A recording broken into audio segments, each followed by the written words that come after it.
So welcome to this last session in the year of mental health, so-called wrap-up session. It's a real privilege to be able to, together with Eleftheria and Rajni, bring this very intensive discussions to the end, which I hope is a new beginning.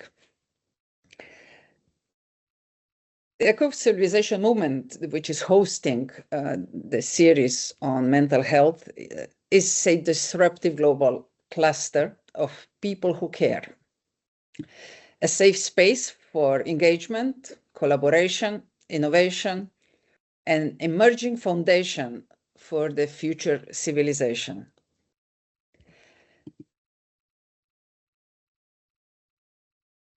We started to address the challenges that humanity has been facing in the last couple of decades, realizing that conditions for life have been changing very fast in the last couple of decades.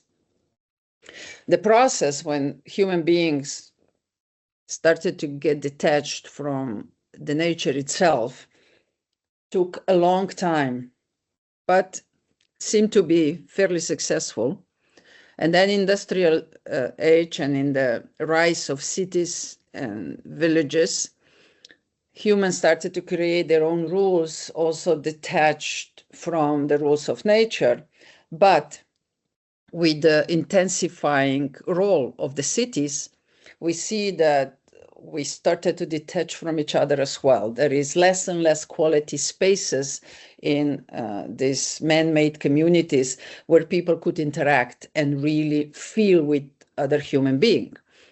However, in the last, let's say, 60 years, there has been additional new, very intense process that challenge human beings.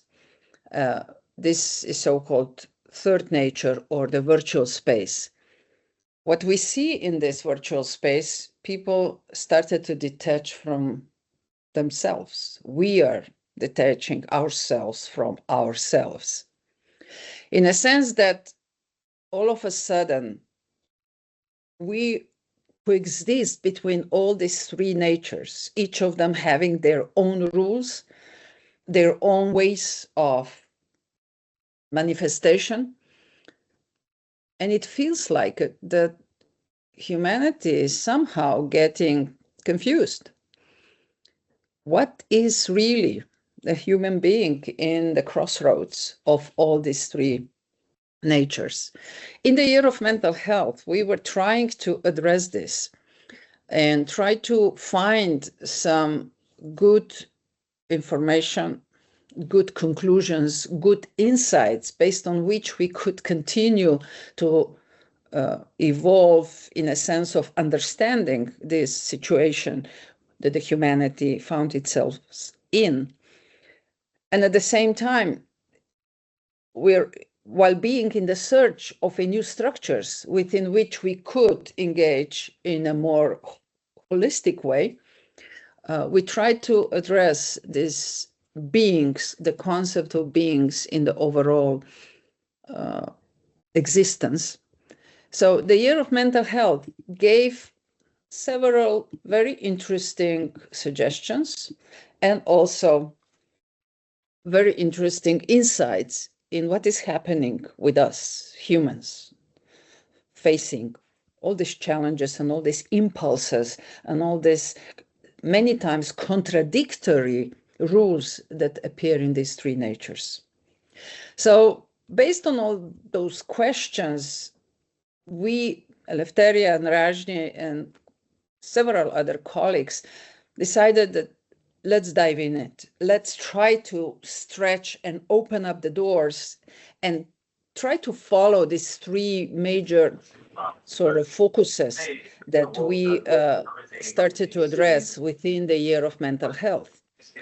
First of all, trying to understand, could mental health as a pillar be the essence of resilience and sustainability in this path towards a new ecological civilization?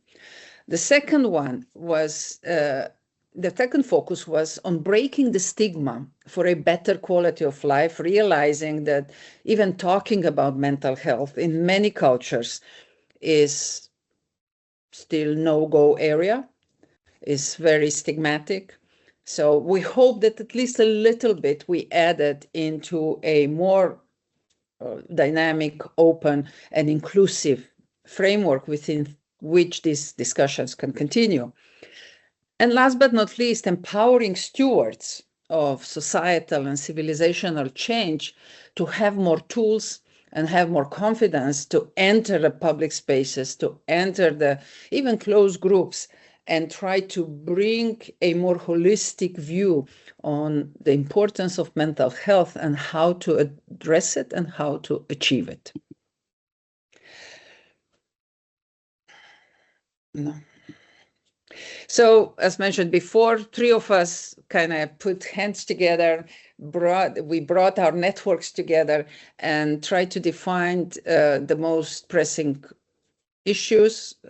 And to my real positive experience, all the speakers we invited really came and shared their in-depth knowledge and experiences in this field. So hopefully those that missed the discussions, you will be motivated enough to go back on the Ecocivilisation page where all the sessions are saved, and you could even later on gain the insights on what was going on in this year of mental health.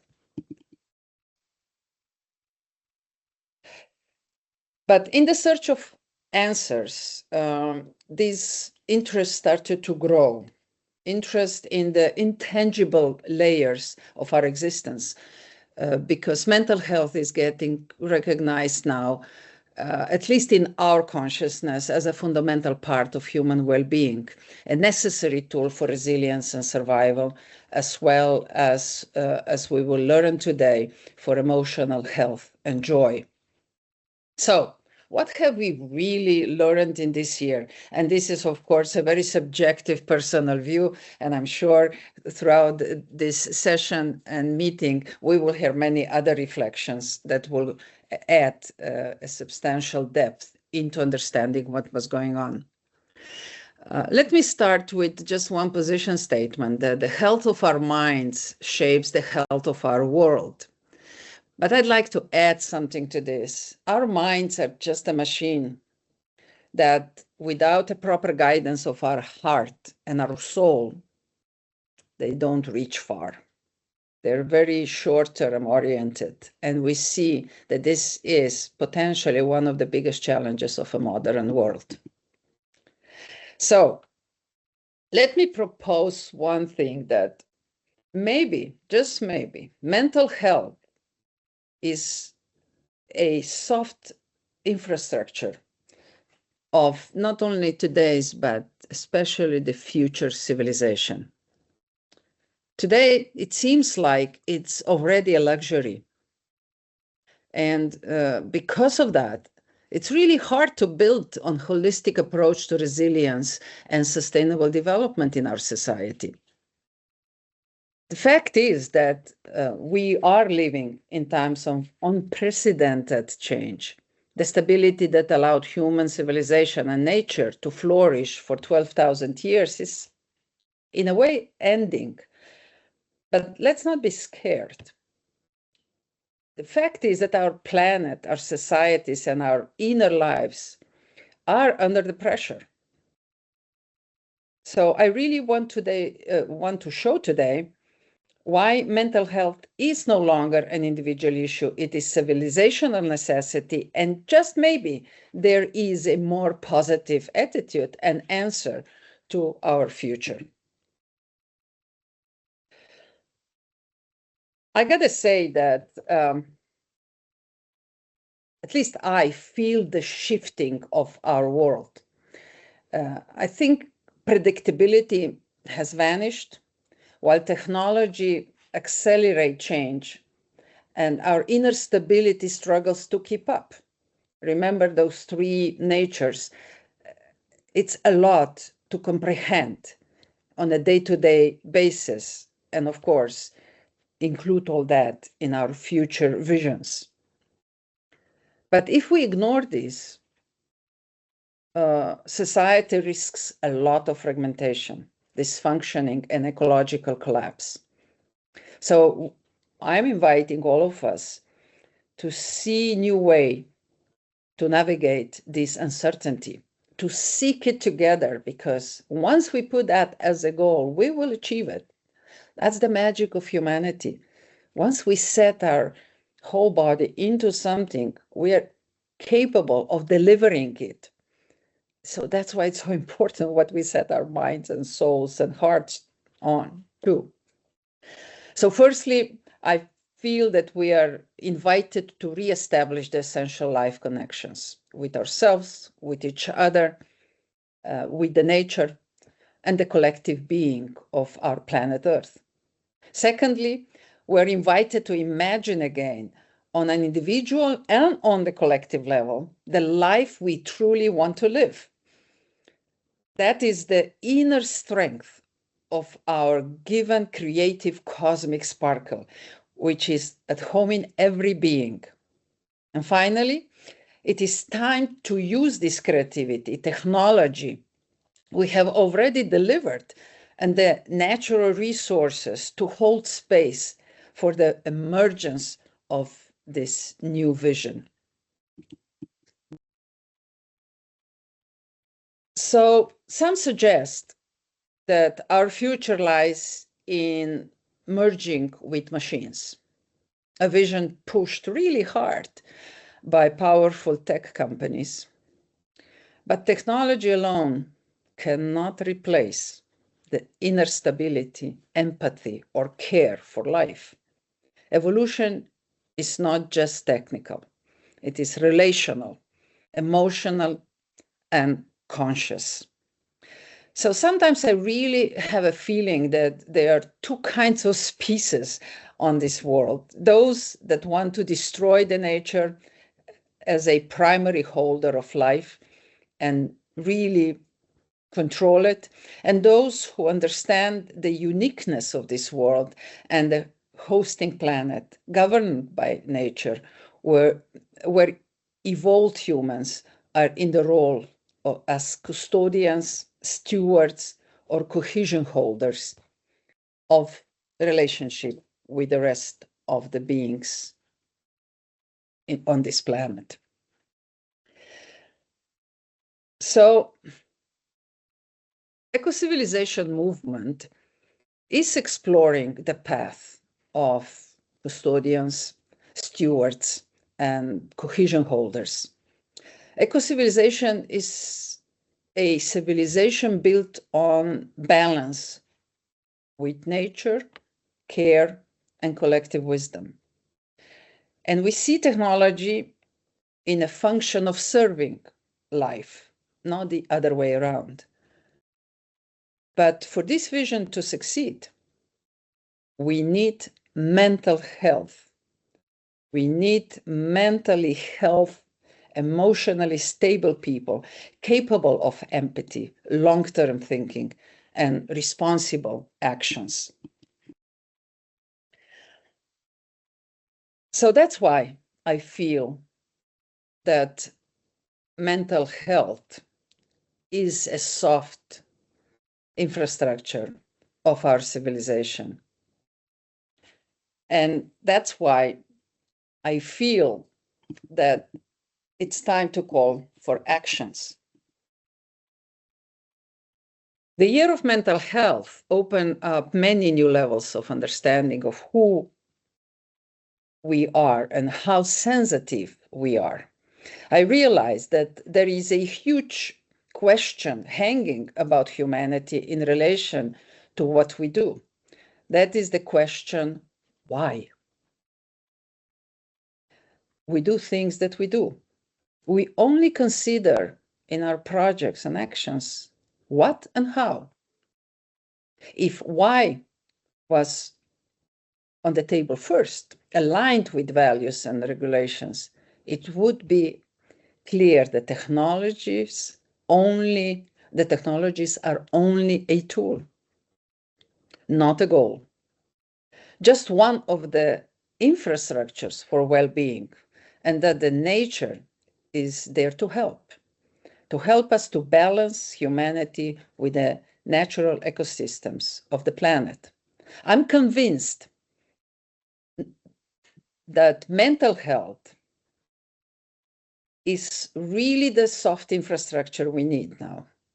And luckily, to the year of mental health, this is becoming also a pretty clear blueprint. We are at the choice point. Will we let society fracture under stress, or will we invest in mental health as the infrastructure for thriving civilization? The Year of Mental Health invites us to choose evolution, to nurture ourselves, each other, and the planet. Ecocivilisation is not a fixed solution, but a living pathway, and it begins with us.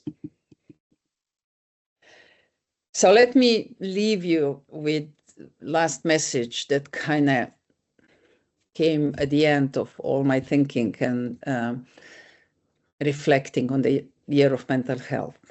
When our minds are calm and our hearts are open, we become the architects of a world that thrives in harmony with life and nature. And I hope that is a big invitation to continue to engage and to continue to exchange your deep revelations, what you're sensing and what you're feeling with a broader community.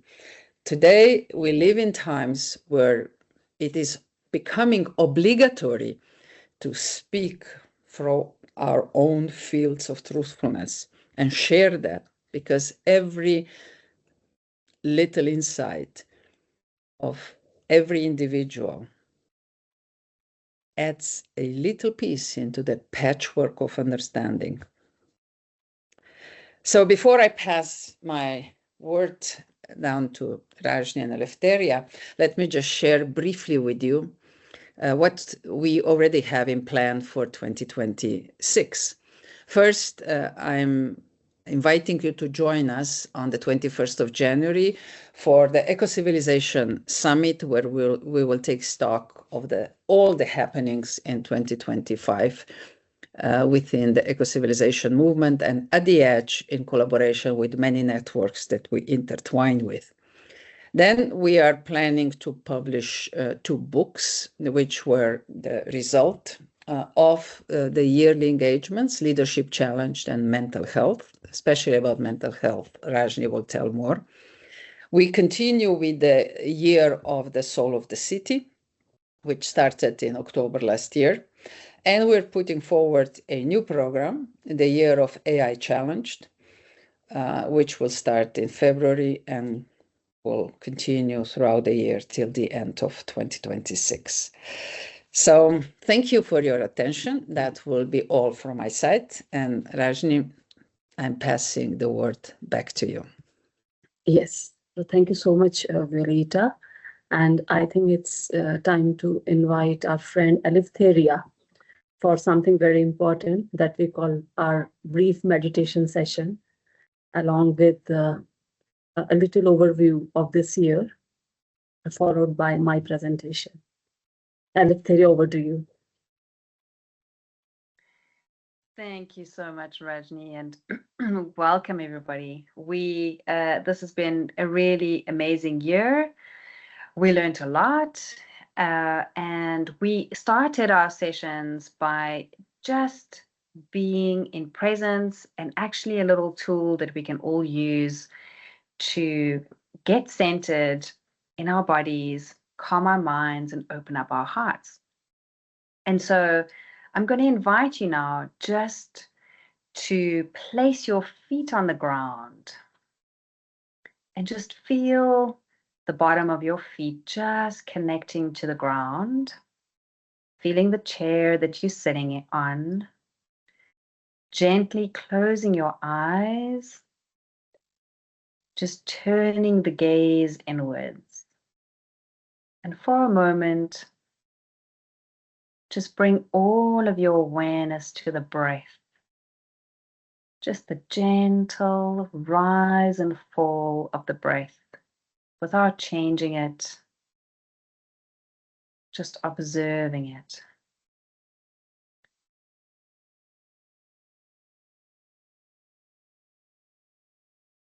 And just allow every breath to just bring you into full presence in your body. Take these next few minutes just for yourself. There's nowhere you have to be right now, nothing you have to do.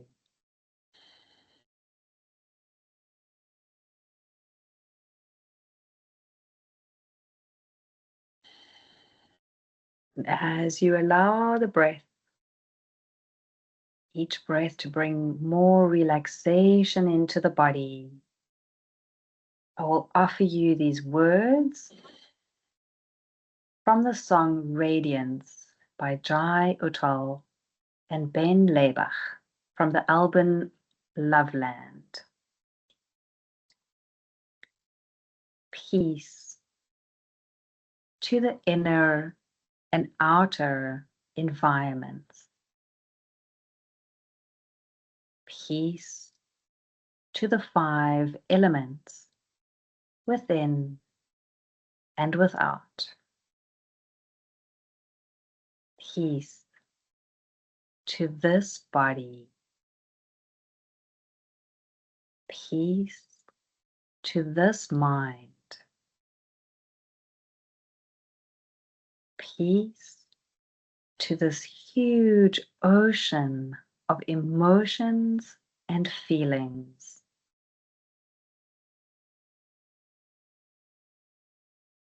By the power of the truth and for the happiness of all beings, may we have a culture of peace, a society of peace, a world of peace,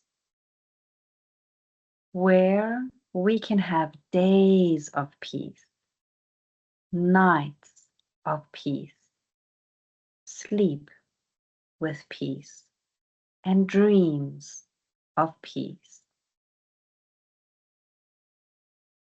By the power of the truth and for the healing of all beings, may we have peace in all moments and in everything.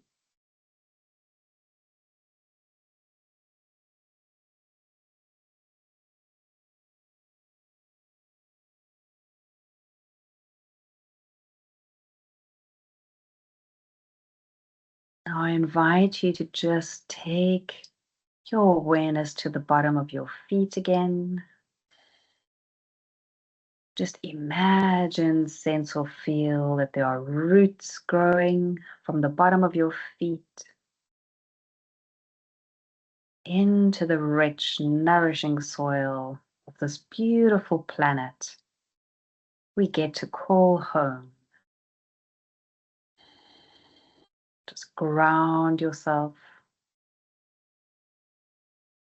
Allow every cell, every bone, every muscle, every space in between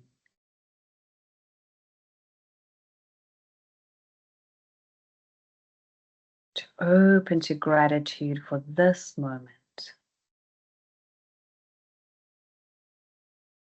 Then I invite you to take a deep belly breath in. Draw that breath to the top of your head. Hold that breath for a moment or two, and when you're ready, following your own rhythm, exhale out with a huge sigh.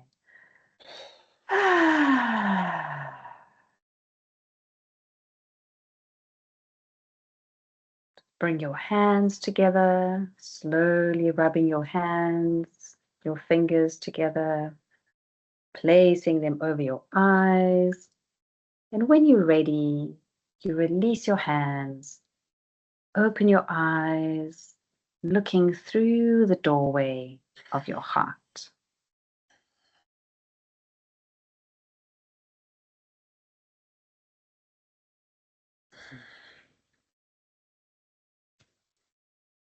think we're all landed and back. And Rajni, may I ask you to start with the year's presentation? Your sessions started first, and I'll follow after you. Yeah, Definitely. thank you. So I'm just going to share my presentation.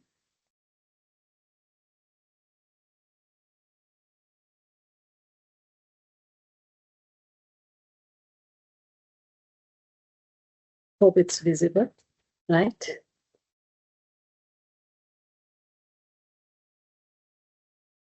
And I must say that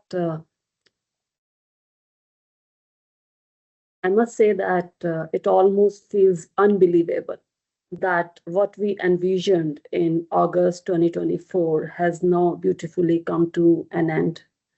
It was during that time when, together with Dr. Violeta and Eleftheria, we decided to contribute towards mental health awareness in our own way, in whatever capacity we could. We could do whatever part, and that's how this mental health webinar series was born, as Violeta had also explained previously through her slides. As you know, that the whole series comprised of 10 insightful sessions, during which we invited guest speakers from diverse fields of psychology, including psychologists, psychiatrists, counselors, consultants, Ayurvedic doctors, and even survivors of life-threatening illnesses, some cancer survivors also. And together they explored a wide spectrum of themes related to mental health. And literally, I'm telling you, any topic, every topic that you can think of, right from causes, modern lifestyle influences, remedies, empathy, resilience, topics that contemporary society needs to discuss and engage consciously. We discussed everything through our sessions. Trust me, each session became more than just a discussion. I must say that we were truly fortunate to have around 24 distinguished speakers from across the world who graciously accepted our invitation and contributed to this ongoing mental health dialogue. Their insights, their expertise have touched and impacted countless lives globally. We believe so. Not only we believe so, I take my words back, we know it. And how do we know it? Because many participants who attended our sessions received valuable advice from our consultants, and a lot of consultations even through the webinars, and several even connected personally with the speakers, as many doctors, consultants shared their contact details without any hesitation. And well, that's a big deal. Because in general, if you ask personal details, personal contact number for personal use of such eminent consultants who are so busy, I must say that it is a big fortune of our participants also and our also that we got such wonderful speakers who were so helpful, so supportive, and who actually want to do something for the society. And your next question can be that why we wanted to bring all these sessions, because let me share with you, many countries have severe shortages of mental health experts. For example, my country, India, has only 0.75 psychiatrists per 1 lakh, that is 0.1 million people, while the WHO, World Health Organization, recommends at least 3 per zero point 0.1 million or 1 lakh people.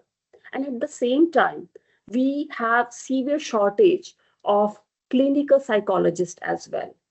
Thus, these numbers make it evident why conversations like these have become so vital in current society.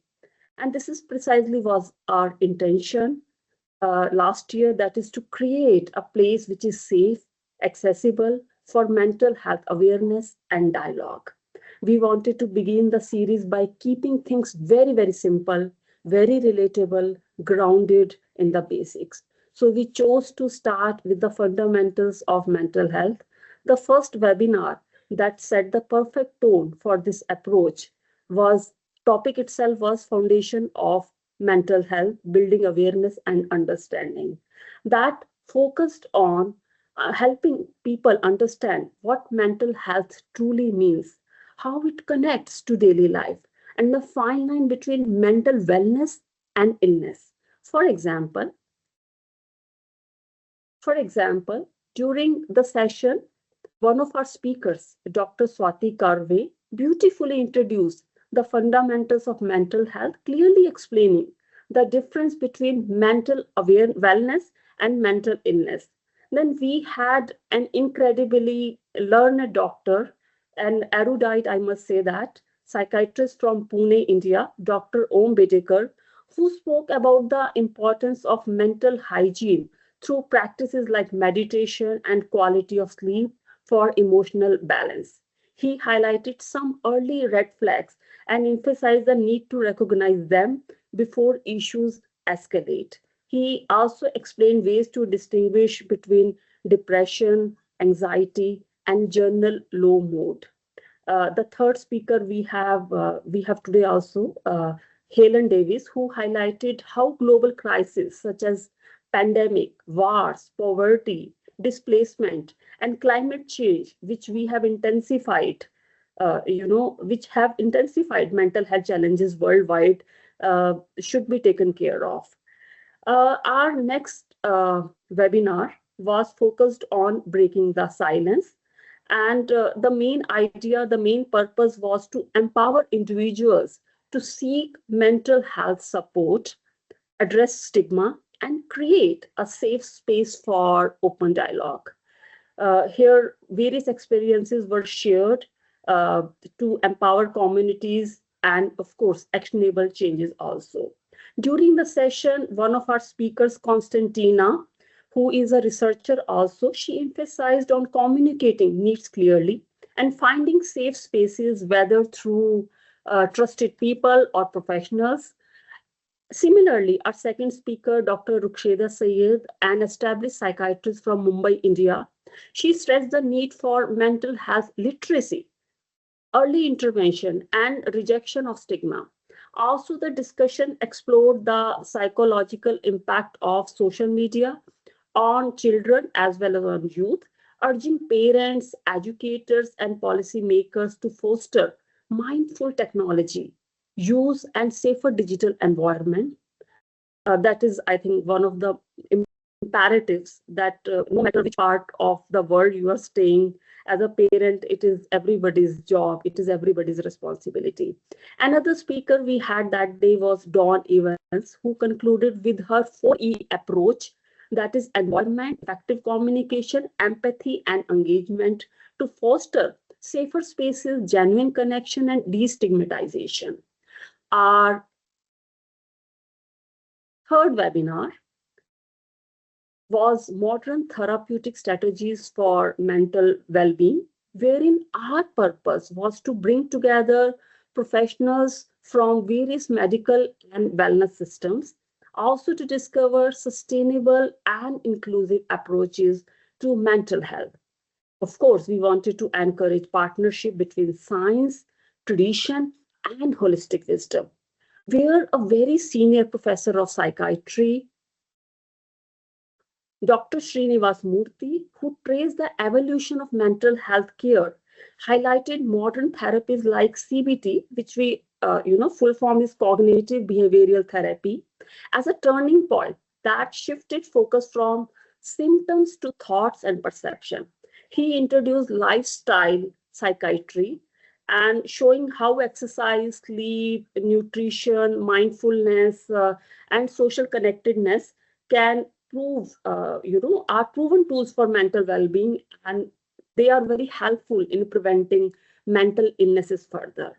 In the same session, we invited another expert from Ayurveda as well as from homeopathy, Dr. Ashish Gaikwad from Mumbai, who emphasize the need of bridging ancient Ayurvedic wisdom with modern neuroscience to strengthen mental health naturally.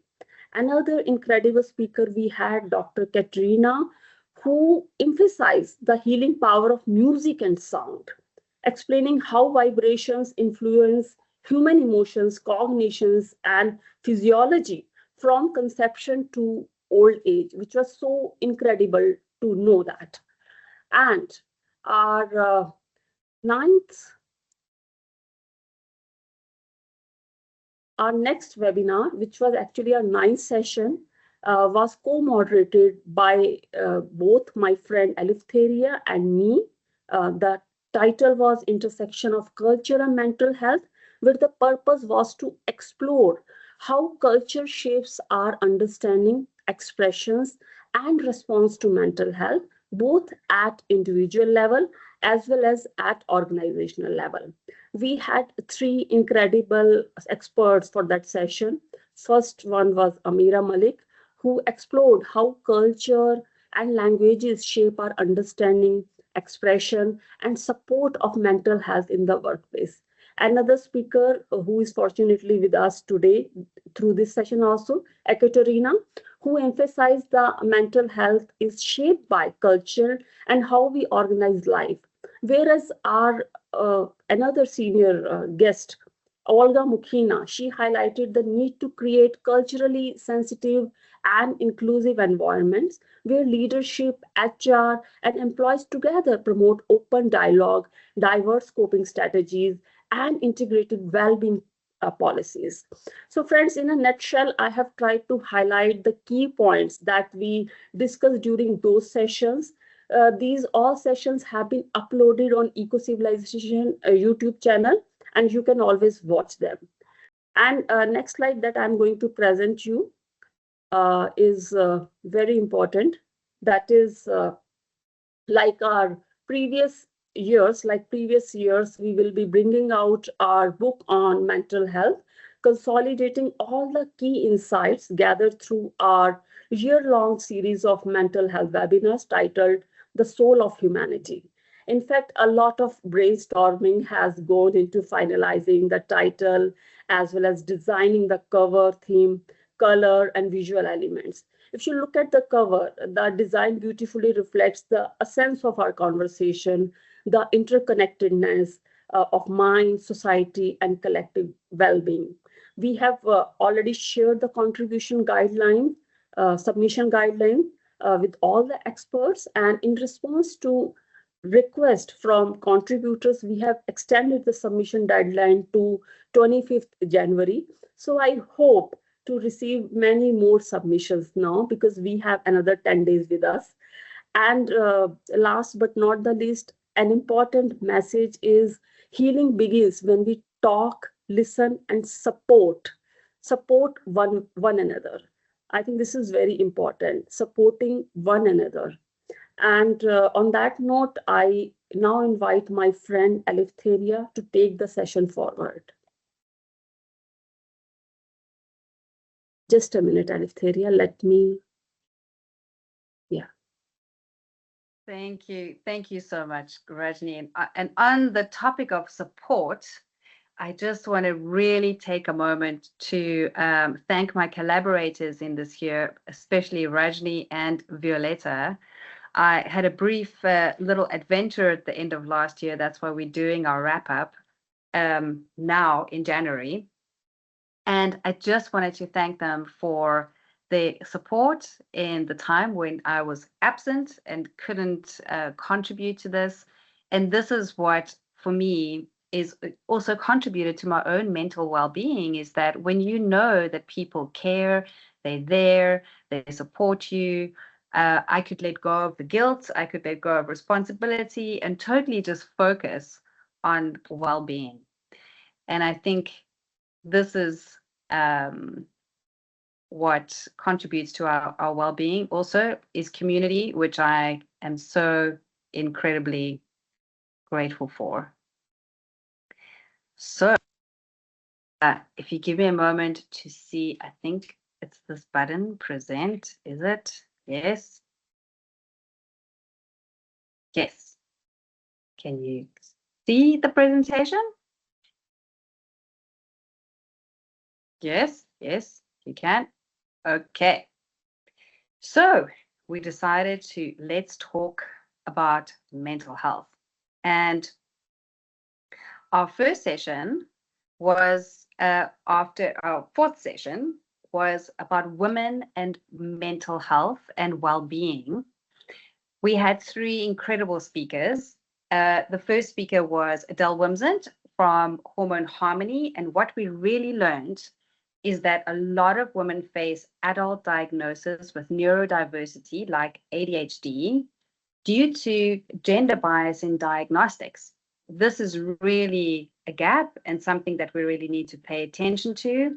What we also learned is that when women get diagnosed with ADHD much later in life, there's a deep grieving that happens for them because they didn't realize that all this time actually being called or labeled, too much or too emotional or all the twos that people get labeled with not understanding their own neurodiversity, and to get that diagnosis later in life is quite a shock. It can be a relief, but also quite a shock.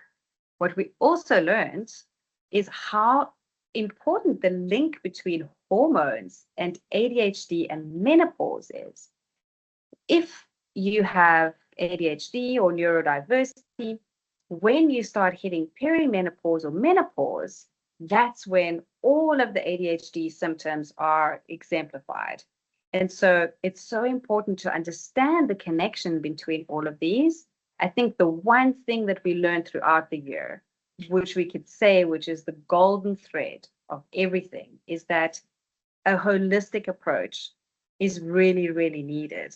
We're not just bodies, it's not physical. Mental health is one part of physical well-being, gut health, hormones. We are a microcosm of a macrocosm. We're a little ecosystem. And so all our bodies need to be cared for, all interconnect. What we also learned is that progesterone and histamine are crucial elements and often overlooked by our traditional treatments. We then spoke to Celia de Menstrel, who is a cancer thriver, and she is a radical remission coach. And she really spoke to us. What we learned through her experience was that healing really requires self-leadership and not passive compliance. And so that really requires us to maybe embody sovereignty for our own well-being on all levels. What we learned also is that suppressed emotions and chronic stress, again, thinking about immunity, our immune system, are really drivers that are connected to disease. We also learned that healing is holistic and relational and not just physical. And some of the 10 factors, which has been researched by Dr. Kelly Turner, who published her book, Radical Remission, is now training coaches on this. The key factors, which she saw in a lot of people with stage 3 or stage 4 cancer, are things like lifestyle alignment, more meaningful connection, having a clear purpose, spiritual grounding, using the intuition, nourishment, and learning how to receive support. And then we heard from Alicia Avila, a Root to Rise Circle facilitator. She came to share her story of hope. She calls herself an adventure thriver of stage 3 pancreatic cancer. And what we learned is that presence, gratitude, and a holistic approach, and really truly following your own path were key takeaways that we learned from her presentation. And I would encourage you to go back. If you're a woman, I'd encourage for you to go back and re-listen to this webinar. It was packed full of really, really good information, and a lot of our participants and our audience said it was truly, truly inspiring. Our next topic was eco-psychology and healing through nature. Here we spoke with the South African wing for Ecocivilisation, Michelle Nell, And we really spoke about how human well-being and planetary health are inseparable. And I think this is another golden thread that we learned throughout the year, is that we are really interconnected. Again, we're the microcosm of the macrocosm. If the macrocosm isn't healthy, we're not healthy. If we're not healthy, the macrocosm isn't healthy. And so what we learned is that the disconnection from nature contributes to illness, burnout, and loss of meaning. Our learning also was that small local acts of reconnection can create powerful individual and collective healing. We learned about Michelle's food forest programs, urban gardens, and that hands in soil practices rebuilds the ecological awareness of food sovereignty, community dignity, and emotional safety, especially for our children and marginalized communities. I had to include this quote from Michelle, which said about her story of healing, that Western medicine helped stabilize the crisis for her, and the real healing really happened through reconnection to nature, to the body's rhythms, to rest, to community, and to conscious use of technology. And when we restore balance instead of overstimulation and disconnection, the nervous system, immunity, and mental well-being naturally strengthens for us. Our next session was the power of social circles. And here, this is probably, I'm super passionate about this topic, and I think it is the answer for everything. So I'm going to try and not be too biased. We learned from Julie Souza from the Good Grief Network that youth are really struggling with the poly crisis. They deeply feel isolated, overwhelmed, and powerless. And what we learned also is that community circles gives a safe space for emotional expression, collaborative action steps, and increases a sense of belonging and self-agency. And then in the session, again, I would invite you to go and have a look at the session. Michelle Nell and Ivana Kalam, also two Root to Rise Circle facilitators, took us through their rooted resonance circle experience. And using the wisdom of nature as a metaphor of cycles, when they facilitate us through this process, we could deepen into self-awareness, personal growth, emotional regulation, and well-being. The circle reminds us of an essential truth, and that is that we are not separate. We're definitely not separate. In gathering, in listening, in being witnessed, we rediscovered our shared humanity. And that is part of us embodying or also giving compassion. If we understand that we have shared human experience, the power of the circle lies the capacity to restore balance, to reawaken the ancient neural, social, and spiritual pathways of belonging that modern life has eroded for us. We are neurobiologically wired for connection. So to reintroduce circles into education, into healthcare, into workplaces, we do more than just create a community. We restore civilization's nervous system. As we face the ecological, psychological, and social challenges of our era, the circle offers not just connection, but a blueprint for a more compassionate and coherent world. And if you continue to be with us in the eco-civilization movement, we will be sharing a lot more about eco-civilization circles in the future. We're almost ready for it, not quite ready for it, but we're so passionate about this. This will be the next step for us. our next session was cultivating radiant well-being and self-care practices. We all need self-care tools. We spoke to Cleo Apostolaki, an eco-psychologist who lives in Crete, and we spoke to Nidhi Chaito, a counselor from South Africa.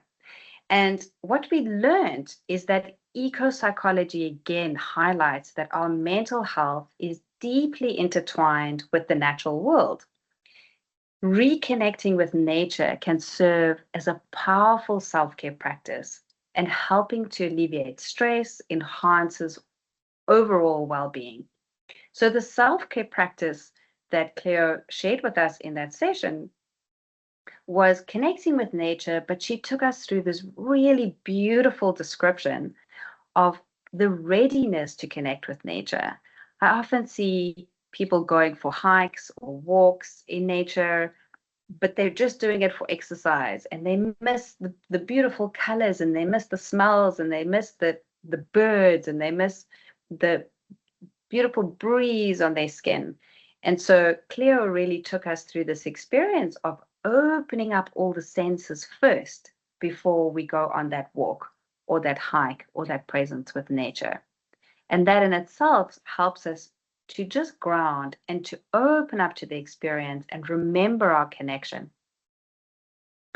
We explored what we learned also with Nidhi is we explored the inner resources, the ancestral stories, and the rhythms of nature to foster a deeper understanding of ourselves and our place in the world. And Nidhi calls this connecting with the divine self.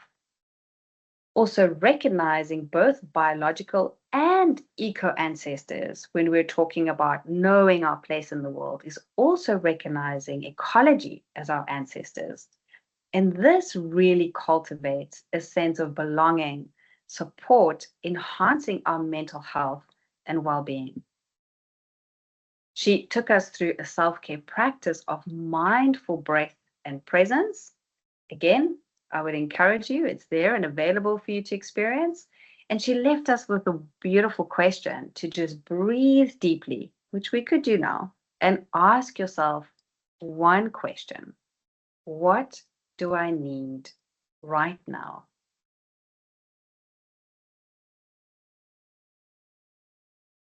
What do I need right now? I think our lives are so busy, often do not take that moment to ask ourselves that. Thank you for listening as I stop sharing.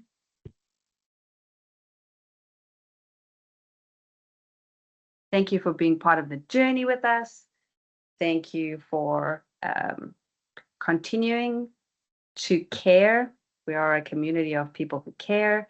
And I know in all parts, wherever we are in the world, I often think about us as this global community, as the mycelium that connects all the trees from all over the world. So we are truly all connected. And that was our takeaway. And Rajni, I will pass back to you now. Thank you so much, Eleftheria. And I think it's time to invite our first guest today. Our first guest today is Amira Malik from Tunisia, who is CEO of Iceberg, Human Potential Development Coach and consultant specialist in diversity and women's leadership, with nearly 20 years of experience in training, consulting, and coaching. Amira empowers individuals to unblock their potential and lead with authenticity and purpose. As a founder of Iceberg Training and Consulting, she designs transformative learning journeys for professionals, youth, organizational. Recognized for her expertise in women's empowerment and leadership, Amira inspires people to grow from within and create meaningful, lasting impact. And now, Amira, we are very delighted to have you again. on our series, and we welcome you again. And over to you. Thank you so much, Rajni. It's a pleasure for me to be connected to like-minded people. Thank you for the energy. Thank you for the meditation session and for the reflective questions. That was a good question, a good exercise, let's say. So, in my previous contribution or in our previous talk, we explored mental health through the lens of culture. I'll start with a quick bridge to shed light on the workplace paradox.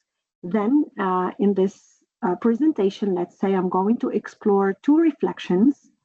The first one is the invisible load that professionals carry.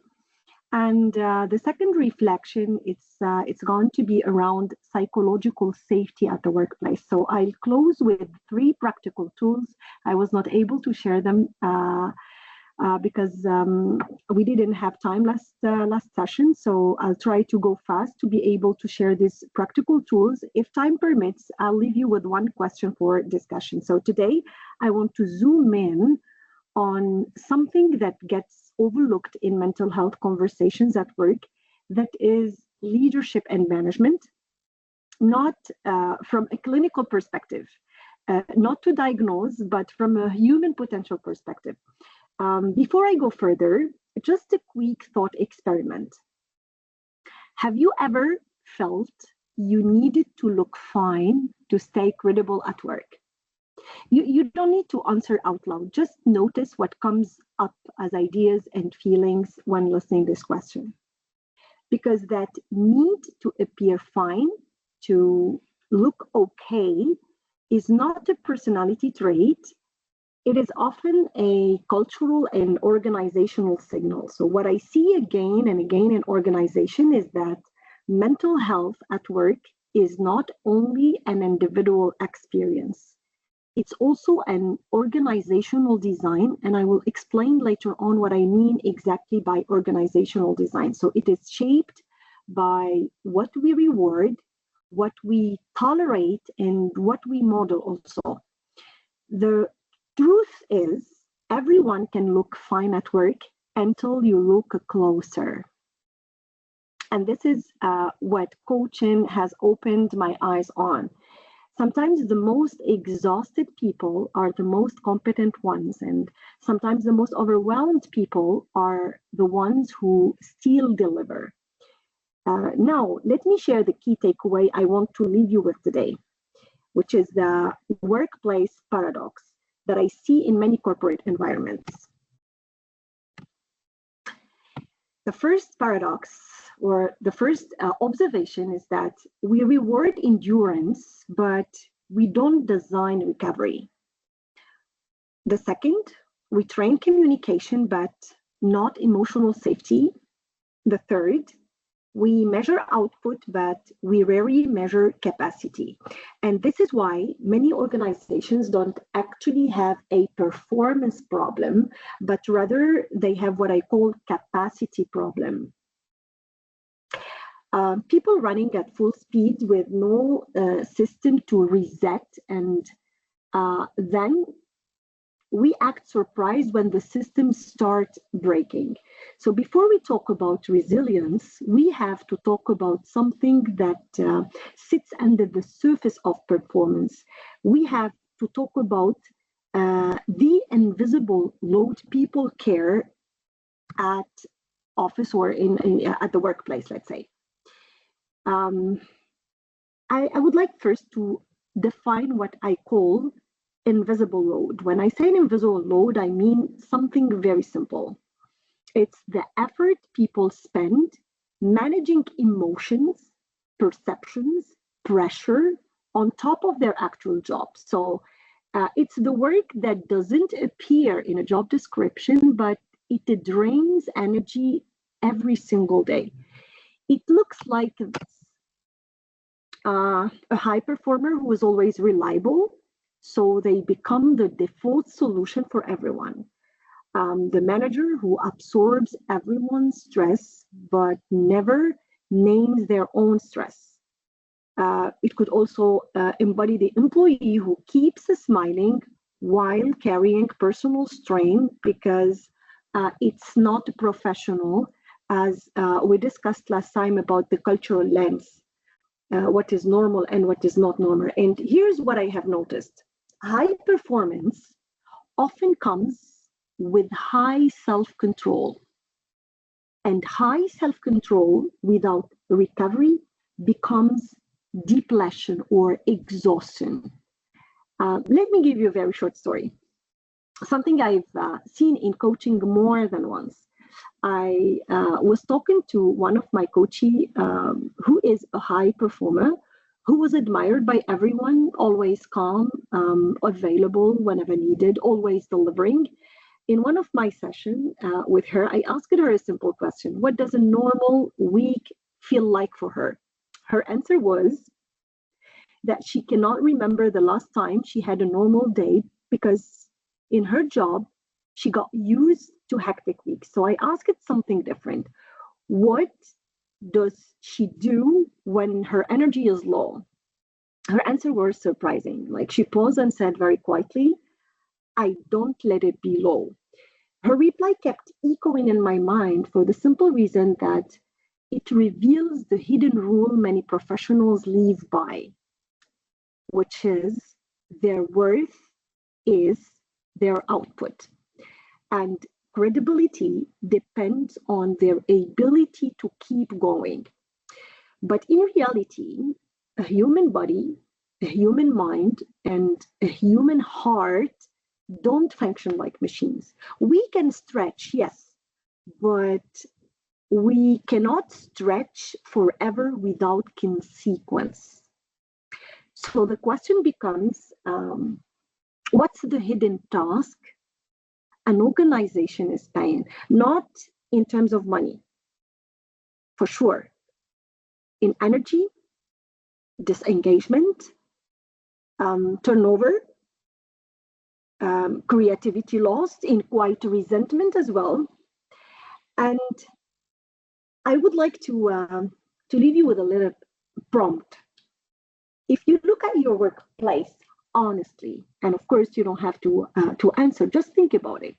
What is one invisible load you see most? It could be over responsibility, it could be constant availability, people pleasing, emotional masking. Just name one silently for yourself. Because when invisible load becomes normal, something predictable happens. People stop speaking up. And when people stop speaking up, psychological safety becomes the real issue. And that's the point, actually.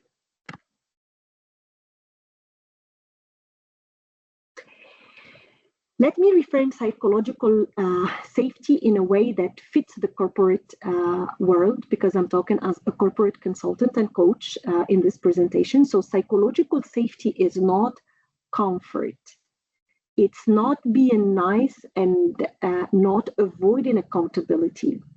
It's rather the condition that allows learning, that supports honesty and also early interventions. In an environment with low psychological safety, for example, we can see this is the cost of low safety. Issues are raised too late. Mistakes are hidden. People overthink, self-censor, burn energy, managing their image. And here is my reflection on this. A workplace can look high performing on paper while quietly running on fear and silence. You can have talent, you can have strategy, you can have tools as well, many tools. But if people don't feel safe to say, I'm not sure, I made a mistake, I'm at capacity, I'm overloaded, I need help, then the organization becomes a place where people perform their strength rather than build sustainable strength. And that's the paradox, let's say. And the most important point for leaders is this. Safety is created less by policies and more by daily micro behaviors, like how leaders react to mistakes, how they respond to limits, how they interpret emotions, how they handle silence. The question then, what now? After mental health conversations, the question becomes practical. What can leaders and HR do what we call starting Monday morning, practically on the field to protect capacity and reduce invisible load? That brings me to the part of tools that I would like to share with you. I want to offer one framework that holds everything together and then some practical habits. The umbrella idea is this: resilience without recovery is not resilience, it's extraction. So instead of continuously asking people to stretch, and that's why I observe very often with managers, it's asking them to adopt, to stretch, to learn, to develop skills.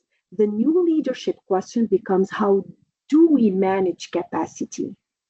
And for that, I use a simple tool. I call it the 3 permission cards.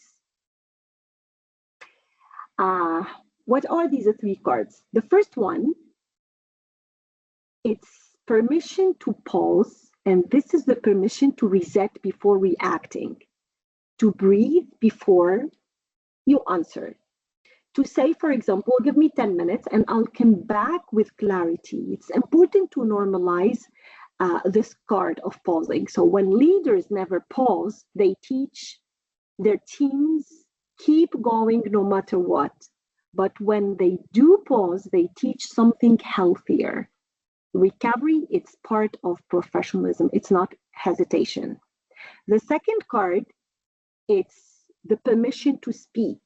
Most people don't say, I'm not okay directly. So they speak in coded phrases like, I'm fine, just busy, it's okay. And permission to speak means leaders don't only listen to words, but they listen to signals. And they ask better questions as well. Instead of, are you okay? Better to try, what support would help you succeed this week? Because it turns emotions into something workable without force and vulnerability. The third card, it's the permission to recover. This is where design becomes real. Realistic deadlines, protected focus time, no hero culture, boundaries seen as professionalism, not as a privilege. So here it requires a shift in perception about setting boundaries. Because if recovery is not designed, people recover in unhealthy ways like withdrawal, resentment, cynicism, or simply leaving. If we sum up these 3 permission cards, they are actually approvals or permissions to be human, to be honest, and to reset as part of excellence. So here you are supported to reset and recharge for excellence. The second tool after the 3 permission cards comes what I call the mental fitness micro-habit trio. To make the permissions real, we need rhythm, because well-being is not a workshop.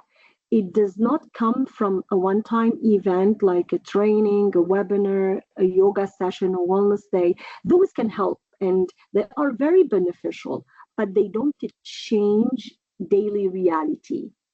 All we need is having a rhythm, because real well-being is built through a steady routine of small repeated habits, the rhythm of how work is done every day, like check-ins before meetings, how the meetings start, how priorities are clarified, how breaks and recovery are normalized, how leaders respond to stress, to mistakes, to limits, to setting boundaries. So here are a few mental fitness micro habits.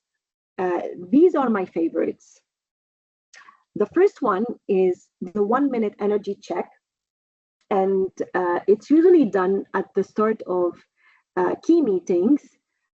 Just asking a simple question: where do you position yourself in the 1 to 10 energy check or energy level? It's a kind of spectrum. It requires no therapy, no details, just a human signals. The second one, the clarity habits, once a day or once a week. What matters most right now, and this prevents overload, because overload often comes from unclear priorities.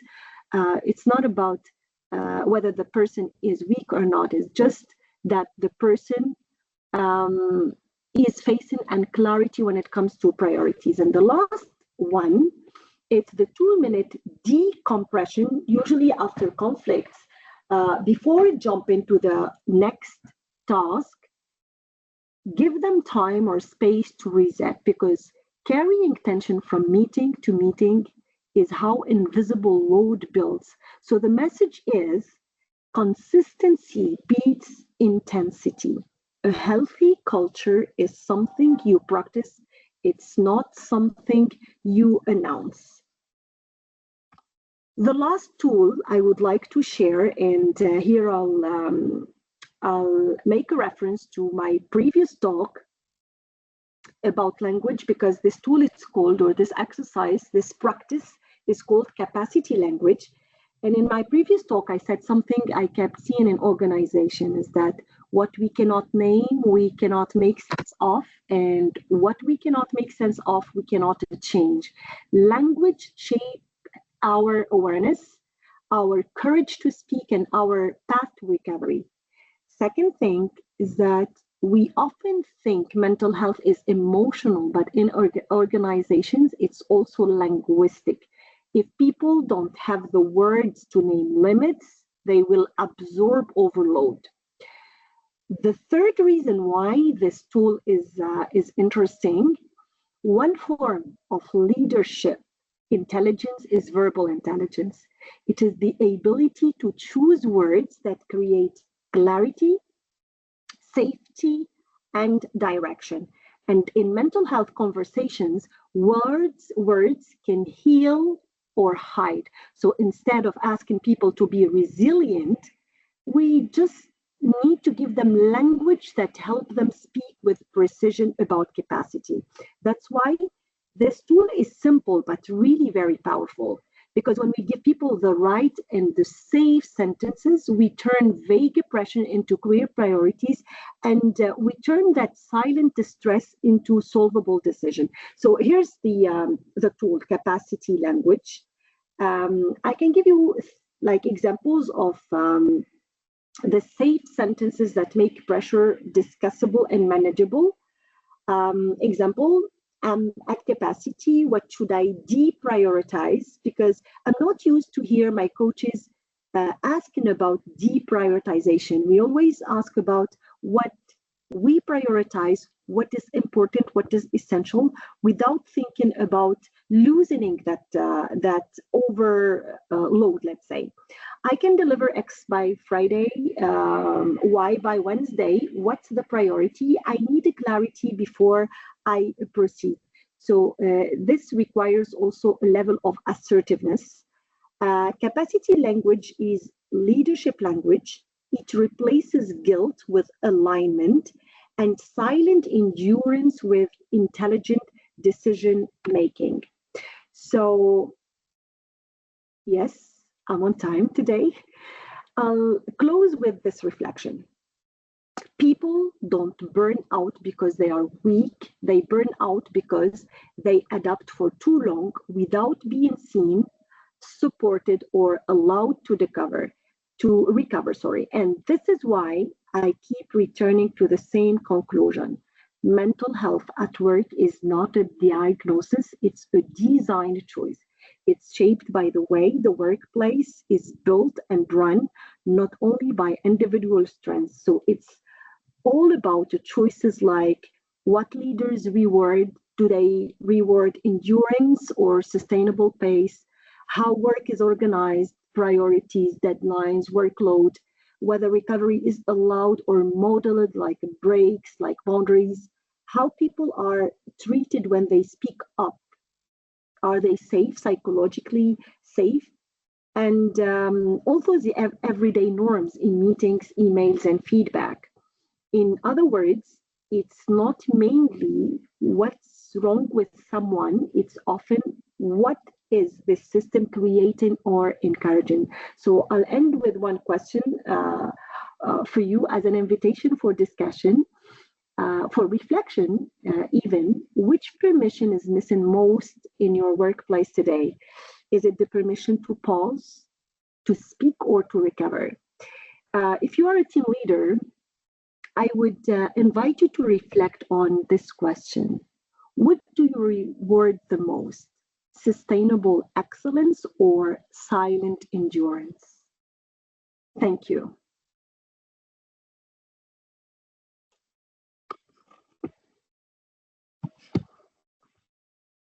Thank you. Thank you so much, Amira. Thank you so much. I think each one of us has been there at some point or the other in our life. I mean, every point that you stated resonated with us very, very clearly, because we could feel, we know that there are issues when we are working with organization, and there are different people who have different mindset, perspective, and not everybody feel okay or safe to open up to their immediate bosses, manager, or at times colleagues also. So thank you for such an insightful, pragmatic presentation. And now I open the floor for the discussion.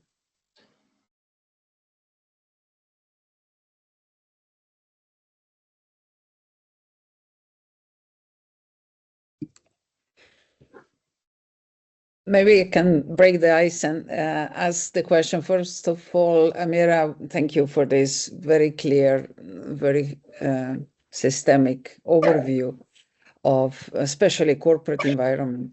And for that, I have one question. What is your experience to address mental health in an open circle, challenges in an open circle, or it's better to do it on an individual level? Do you have anything to compare to? Yeah, let's stop there.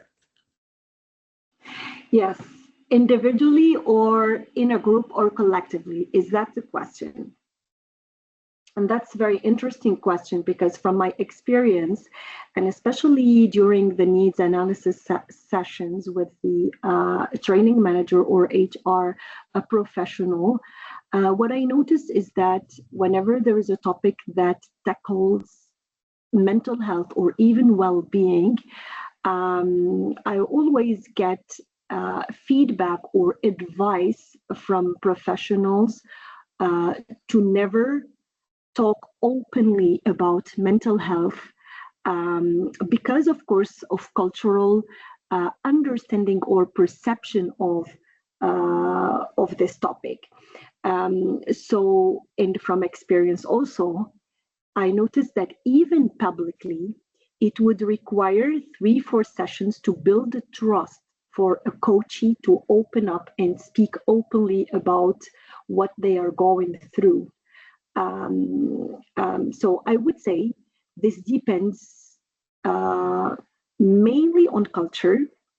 Some cultures, they do not stigmatize mental health. Some other cultures, they do. So it's important to do, to do research about the culture, but also to know the person and dig deep into their perceptions and their definitions of mental health during the needs analysis before directly and tackling any topic in this subject, let's say.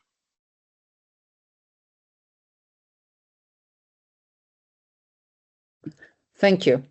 But what is just one quick one? Do you ever do like within the corporate environment a circle?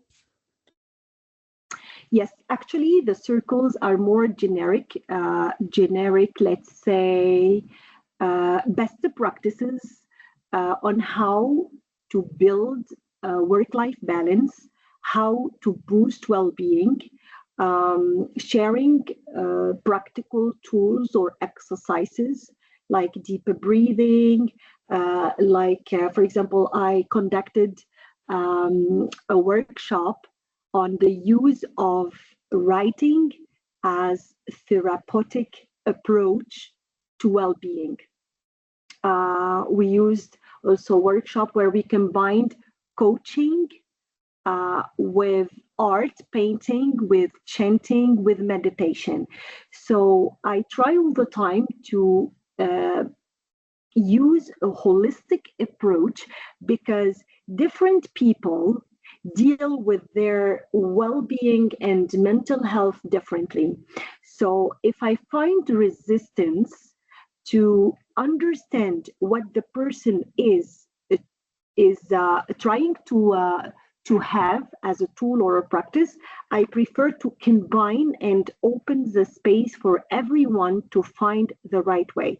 So my role is rather to invite for reflection, to help them find the trigger and connect to themselves rather than for me to understand what they are going through.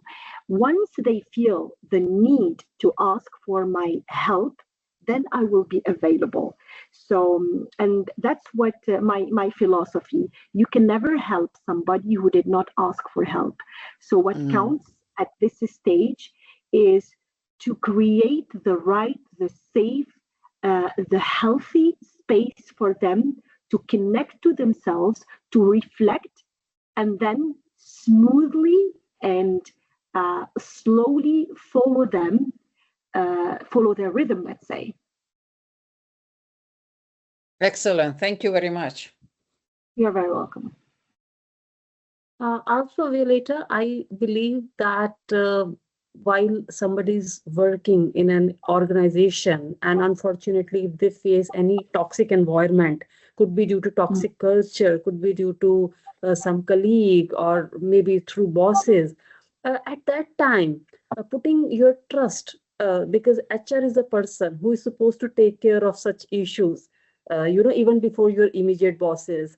But at that time, putting that confidentiality, that trust is the most difficult part, because at the end of the day, how do we rely that the information we are giving you, that this person is affecting my mental health, because this person, the way they behave is not proper and it is affecting my psychology, and because of that my work is being affected. So I really want to understand that when people try to escalate issues in organization, they always fear that it may impact their social image, their reputation, or even job security. I mean, this question is for everyone, not only for Amira, but for everyone. I would invite everybody to share their expertise regarding it, because either as bosses or as somebody who were working for some organization, we have either witnessed this situation or we have been part of this kind of challenge. So would it be fair to assume that what Almira shared, that within the corporations, it's good to have these generic circles that equip people with tools, but when you seek a personal help, you go and seek outside of the corporation?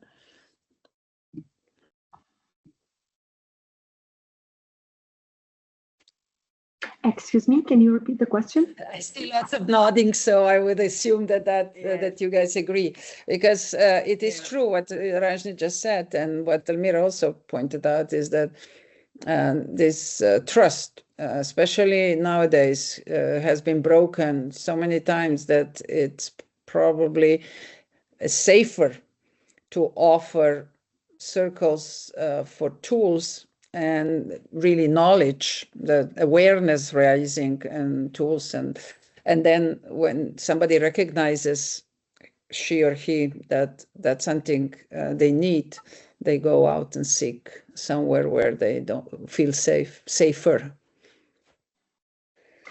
Actually, what Rajni is talking about, it's also in itself, it calls for reflection, because it happened in different occasions for me to just pause after the session and digest the discussion that is happening between me and my coachee.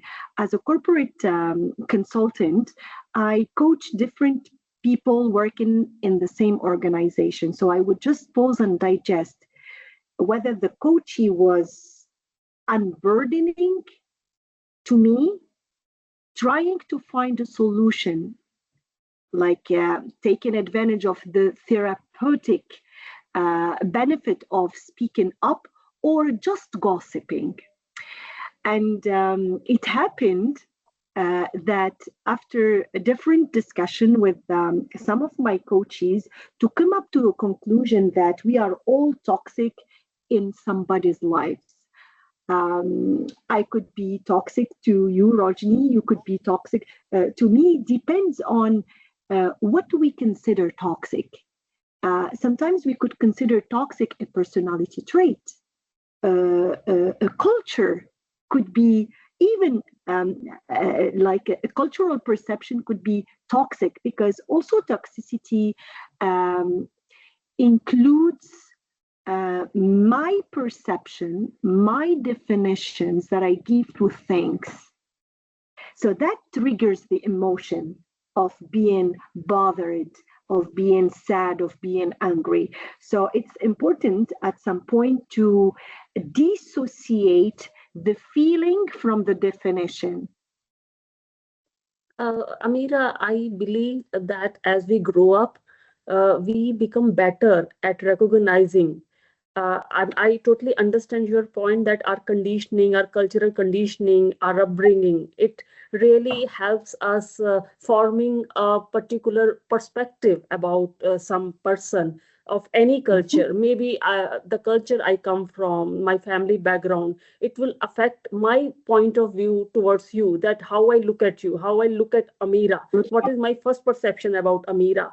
But sometimes there is no room of doubt. There is no doubt at all that the person is very competitive, and because of competition, they are showing enviousness and jealousy. And that enviousness and jealousy coming as it is kind of insecurity. It is human thing. I mean, I don't say that. I mean, jealousy is quite a human thing, but because of that enviousness, and I can't help it out if somebody is envious of my work, or they are being so competitive that they are being insecure by my performance. Yeah. Yes. So I really, I'm really struggling to understand. I totally understand that you really need to involve management also. And if management doesn't have the last resort you have, it's to quit the organization. Because more than work, the person is bothering you. What I like about some companies, that they do have a system of feedback sharing that is anonymous, where collaborators can give feedback about their team leaders or managers, and the opposite as well. Managers can share feedback to the top management about some collaborators when they observe some anomalies, let's say. But then if they can go ahead and check if this anomaly, it's a character or personality trait or a pathology, I'm not sure that we reached that level. Because up to now, what I see very common is that people who suffer from certain pathologies, they would hide this. They don't want the management teams to hear about it because of stigma. Then they just require to build a support system in the company and outside the company more than in the company. So support system is important in those cases, because sometimes talking about it can worsen the situation. Because people would, in my culture, we use the word hunger. They would keep this, let's say, feedback as hunger. Whatever happens, because the person is this, because the person is this. So it's better then to learn how to keep distance and to how to self-control. Right. Amira, I see one raised hand by Ivana. Yes, please, Ivana, go ahead. No, I really want to. Thank you so much for your presentation. I absolutely love it. I've kind of, funnily enough, Eleftheria, probably we just had a conversation. Was it last week?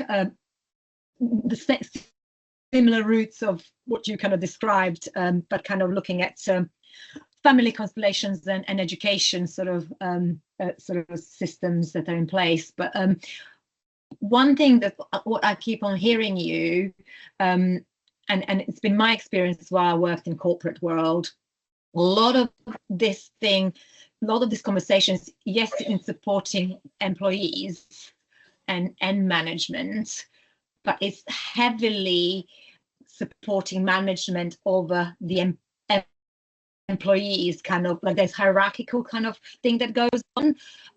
So I'm kind of curious, how is that tackled in terms of consultancy? Because I think there is starting to be a change only through conversations with friends that are still in the world of corporate. I have left it because I saw that such a dissonance between kind of, the Department of Human Resources, when I learned that actually they're not there to support every employee, but then support management. I was like, oh, okay, that was news to me, right?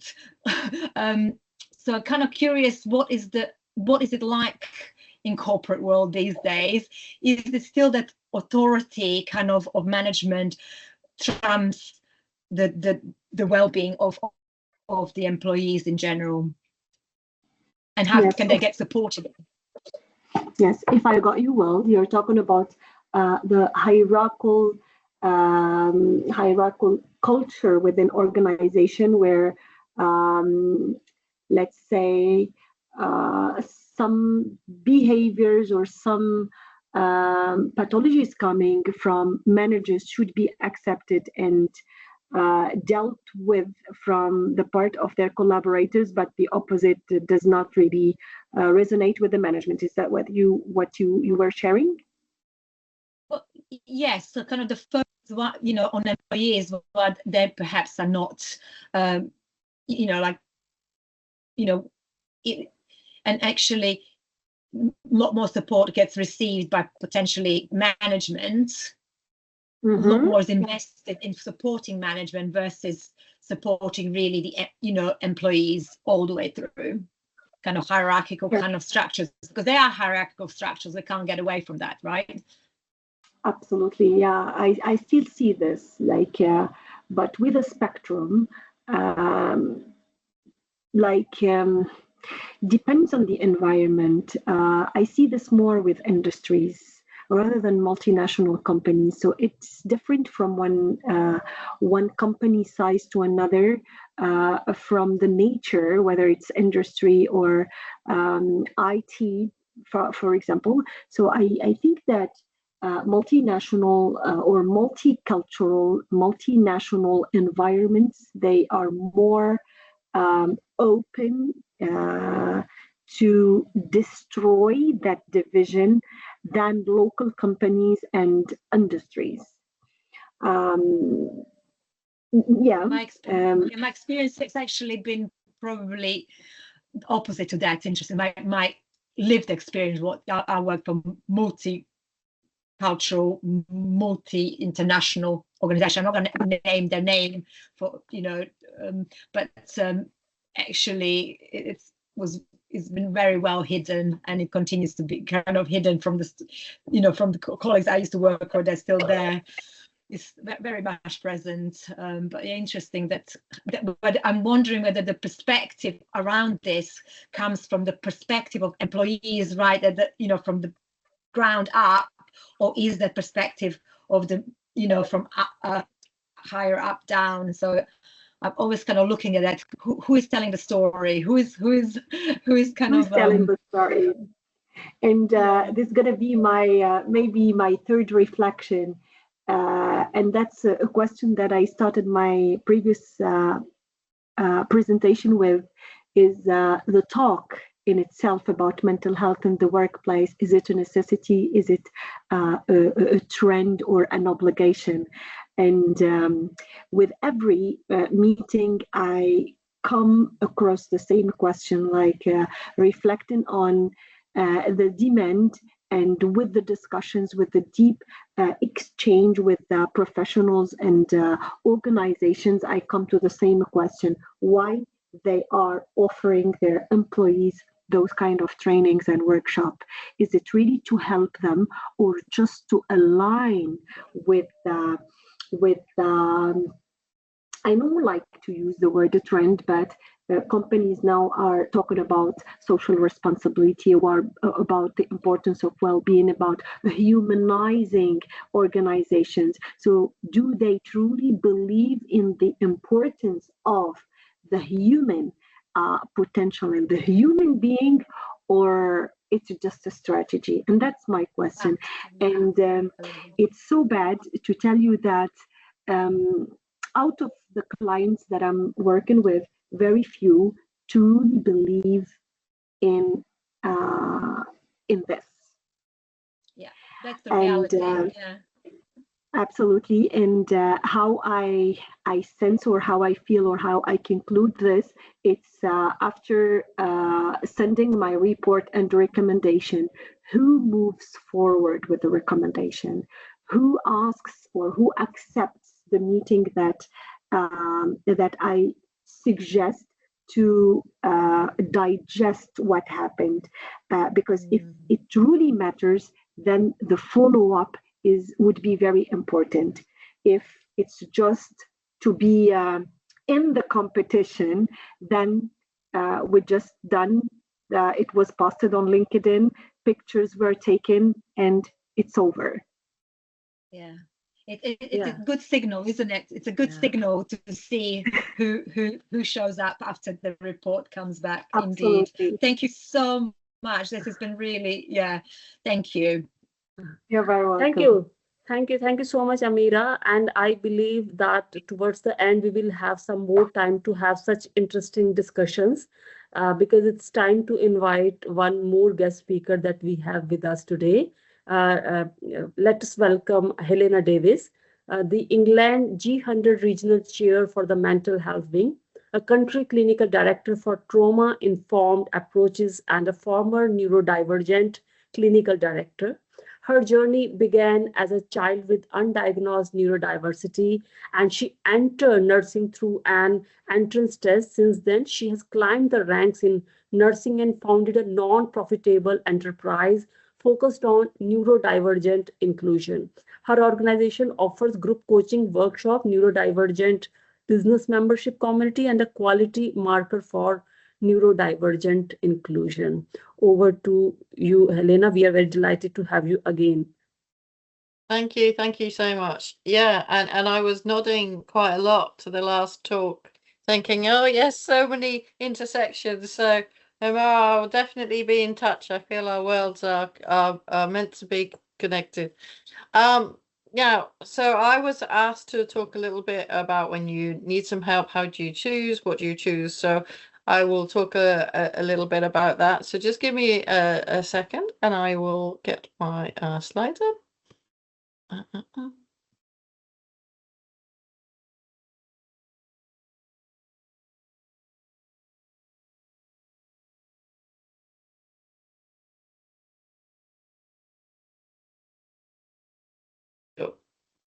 Okay, so hopefully you can all see that.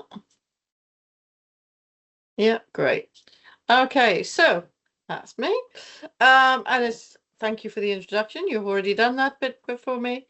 And I think one of the things when we're talking about picking the right tool, because there will be no point in our lives where we don't need a little bit of help, whether it's from a tool, a person, or something. Everyone at some point is going to think, actually, I'm struggling with this. I need a little bit of help with this. And so, yeah, I was asked to cover like how you would even approach this. And I think let's not forget a good starting point is actually what we've tried before. Like genuinely, we've all done different things, and sometimes, particularly when we're in a crisis, we forget all those moments that actually already worked, that actually we did something that actually we found helpful. So my little plea is to also remember that there were those different techniques that we tried that worked before, because that can help our thinking as to what else we would like. And we kind of need to work through the type of help, how we want to have the help. So you've got so many choices. I don't know about you, there's so many apps on my phone now. I might look at them, I might not. There's like all group coaching now, there's one-to-one, there's so many different things. And really it's about, is it a fit for me? Has it got the right information, the expertise? So it's like, does it resonate with us? And so the lower end of the acuity scale, I guess, when we're struggling a little bit, is like thinking about these things. And it's like we might want a book, an app, or self-directed course. And actually, we can actually think about, is it a useful tool? Because we can think about, does it give us the depth of understanding? Has it got something we refer to? So sometimes the self-help book is actually useful if we're going to read it. I'm dyslexic. I'm not very good at reading, right? So like I wouldn't go for a book. Some of these apps I actually do find really useful. But being ADHD, I had the attention span of a newt. So I might choose it for a little while and then switch it around, particularly there are so many apps on how to prioritize things in life. And so it's about tiny steps, things that will work like reminders, to-do lists, breath work. There's quite a lot of breath work stuff on the apps, and well-being tracking, that fitness, people have the rings, the aura rings now, links in with our lifestyles, and a lot of medical advances now are actually linking in with things like the smartwatches, different devices, supporting people remotely. It's not always in person anymore. That shift is happening quite significantly. Some people are even thinking about, I actually genuinely know quite a lot of people who ask advice from ChatGPT. Now that's controversial because it is a natural positive bias. And there have been some cases when that's not gone quite so well. And so you do need to remember with any of these language models and everything, it's as good as the information it's put in. And so a healthy bit of skepticism is needed when you think like that. But they are a tool if it helps you, like sort of brain dump or create a letter or something, maybe it has a place. But these are things that are going to be emerging more and more these days, and something to consider. We might have a self-directed course, and for that you need enough motivation to actually do it. So genuinely don't buy that course online that you think, I'll definitely do it, if you know you've already got about 10 of them that you've never done. Okay, that's probably not the thing for you. But it is good for those who do enjoy that, and then they can follow those lessons and those worksheets and different things that they come up.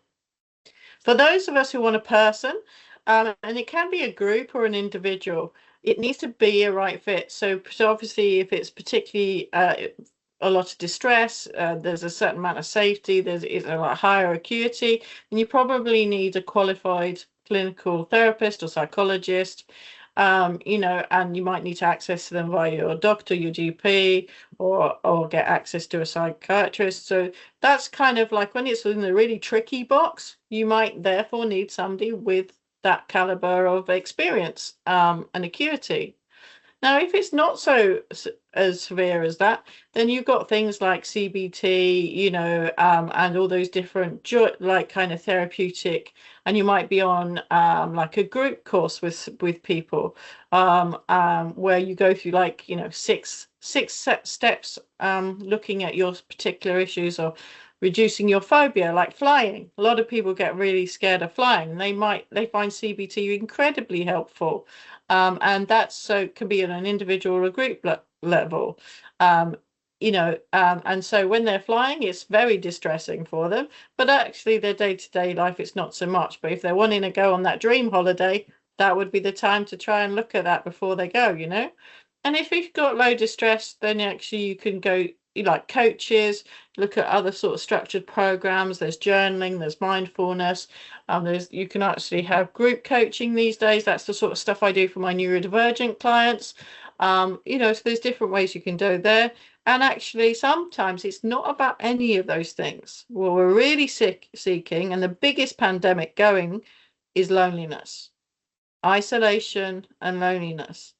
And that, I have to say, it's an absolute joy to be part of G100 with the amount of solidarity and support, and I think the connectedness we can have across the globe.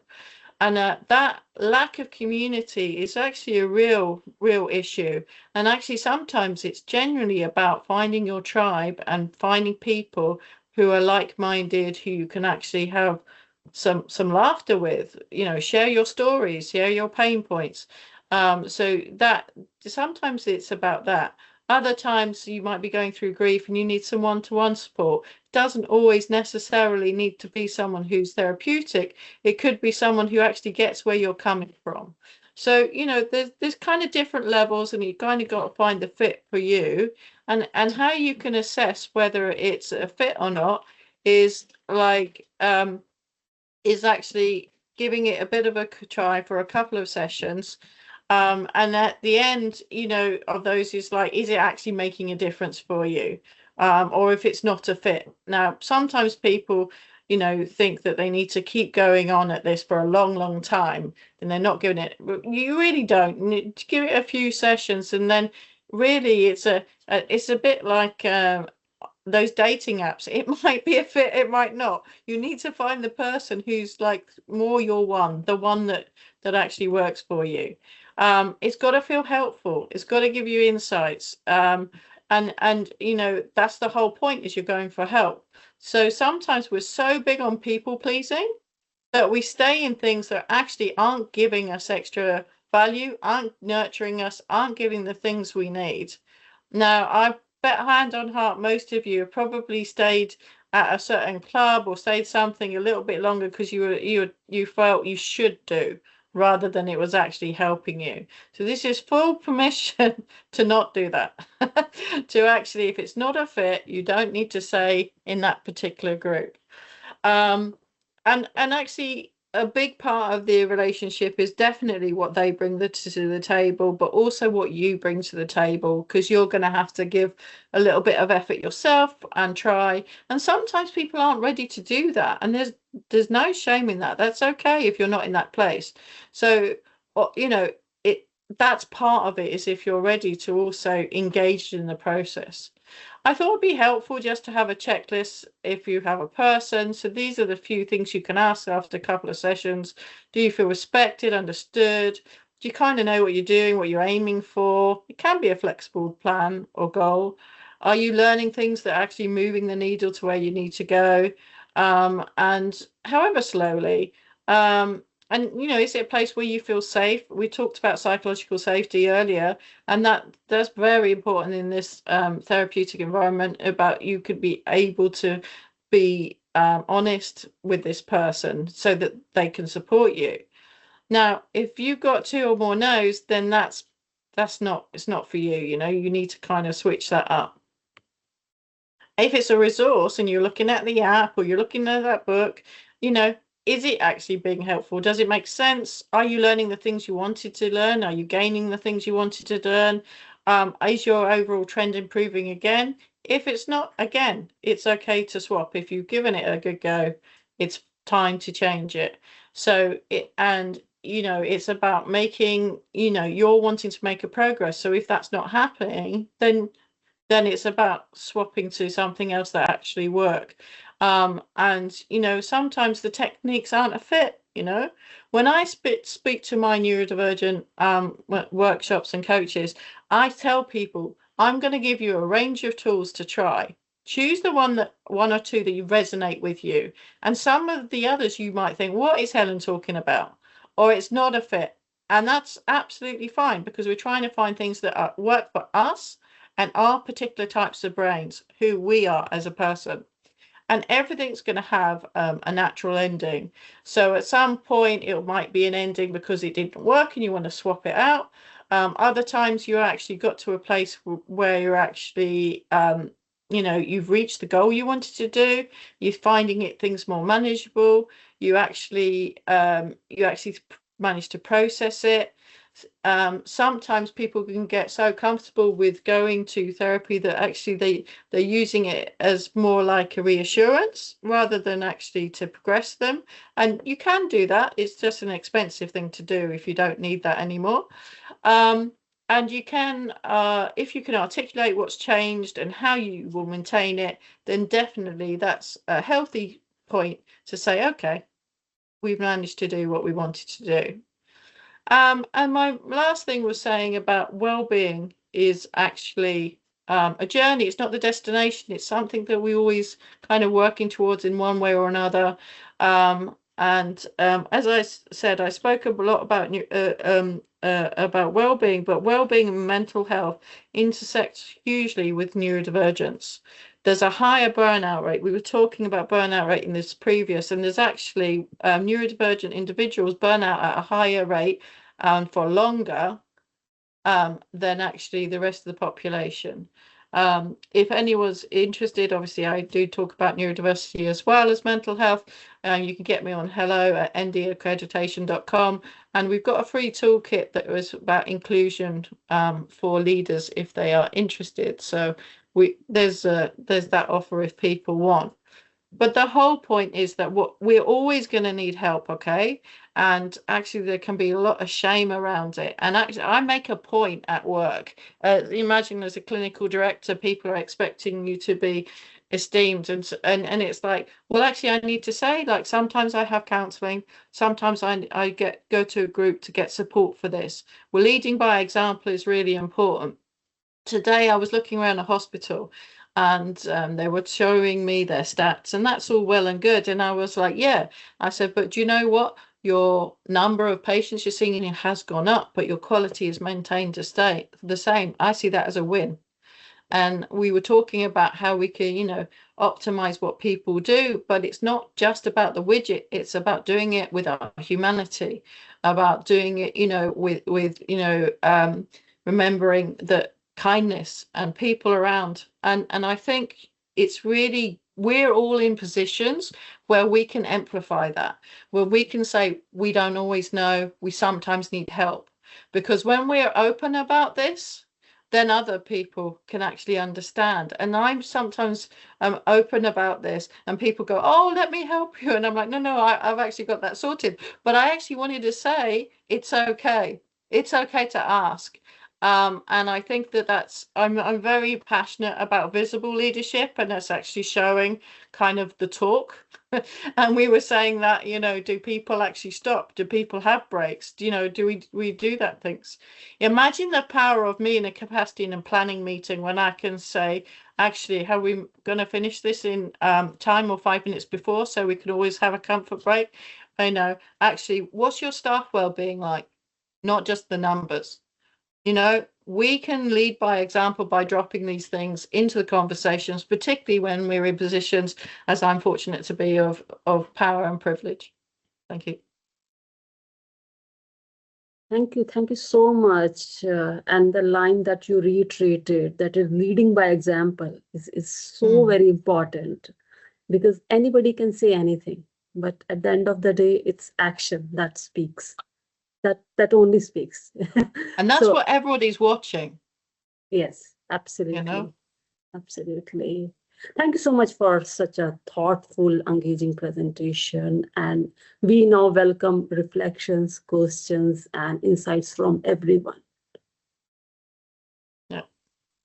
Helen, thank you so much. I also really very much enjoyed your presentation, and particularly the end kind of notes to say that leading by example, especially in a position of of leadership. I think it's so important. I'm a mum to 3 neurodiverse children, navigating the mainstream education system that often is not very well set up to support our youth. I'm just curious, have you done? Do you do any work within that kind of like, you know, in terms of bringing that not just awareness, but actually action-based leadership within the education systems at all? I don't work in the education system necessarily, so not with that, but the shortfalls of it I've heard plenty of, because I normally, you know, that us neurodivergent kids grow up to be parents, and there's a whole world that we're trying to navigate, looking after our young fledglings at the same time as getting our head around it. And there's a lot of late diagnosis, 30 upwards, because it wasn't a thing when we were younger. So I come across regularly, every day there's a chat with a new person about something about them for their personal story, or different things like that. And I think combining my clinical know-how along with my organizational experience, that's why I came up with the neuro-inclusion quality marker. I thought it was very interesting about the social responsibility being a bit of a buzzword these days. And you know, I feel that sometimes people do that when they talk about neurodiversity, and so in my neuro-inclusion quality marker you have to have evidence. And it's not a tick box exercise, because if you haven't got the evidence, you don't get the quality marker. It's as simple as that. So I was like, I can leave all the other people who just want another badge to do that. But there are still plenty of organizations, particularly you know, leaders, like look at us here, who are passionate about raising the quality, and really it is important. And I completely, you know, agree with some of the earlier things. Psychological safety is one of the 10 pillars that we have. Because it's so important, you know. Yeah, I totally agree. Yeah, I think it's wonderful. I will be definitely in touch, because one of my missions actually for UK, well, obviously lovely all around the world, but is to bring in that into the mainstream education. So as a marker, but you know, in reality, rather than my experience been like, oh, here it goes, just another tick box exercise they're doing, but they're not really intending to actually do implementation of it. So yeah, fascinating. Yeah, thank you so much. No worries.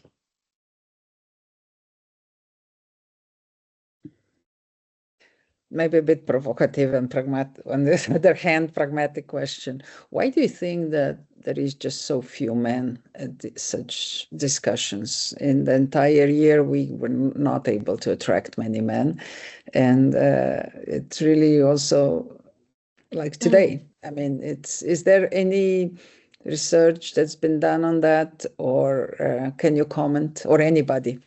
I certainly can comment with something that's, so the gender inequality in health is huge.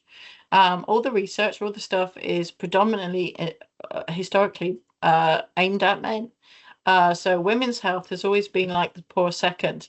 And I think that the inequality, what we want to address with G100 is there as well. And I just think that some men want to come and support, and that's great. But actually, I think it's whether they hear if there's something relevant to them. And if it's not speaking to them, that one, they may not feel like it's a relevant conversation to them specifically. The other thing I would say is about one global norm, from what I can see, is men aren't encouraged to talk about mental well-being. They, you know, don't want to be seen weak. They don't have to be an alpha male, but you know, there's that kind of persona, a kind of strength that they're meant to see. And if you mental health or talking about it is seen as a weakness, then they may not want to be associated with that. Specifically mental health, I've noticed that that sometimes people, you know, feel wary of the stigma. We talked about stigma before. So for me, sometimes it's something about that as well. And it's entrenched. It's like an entrenched bias. In my personal life, though, I know plenty of men who are really passionate about mental health and well-being. But yeah, it's interesting when you said that, there hasn't been any men on this. Yeah. I couldn't agree more. I just want to echo what Helen is also saying, is that the research shows that there's different shame drivers, and for women, a shame driver is normally their bodies, but for men, the shame driver is masculinity, and it is that association with masculinity being, it being a weakness. And then I see with relationships where women really struggle, who are in relationships with men, for example, that they just feel that there isn't enough emotional intelligence. Mm. And then that creates like such a huge gap for us to interconnect, whether, it's at work or it's at home. Or so I do think that emotional literacy is something that we can all also really embody and embrace.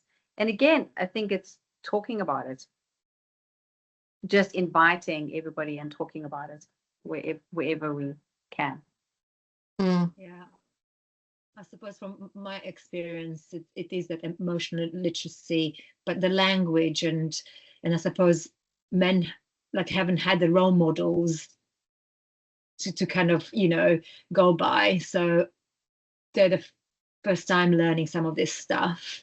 And what's really supported, like helped my husband, and between my husband and me, kind of learning this whole new language between us, it's kind of things are lost in translation.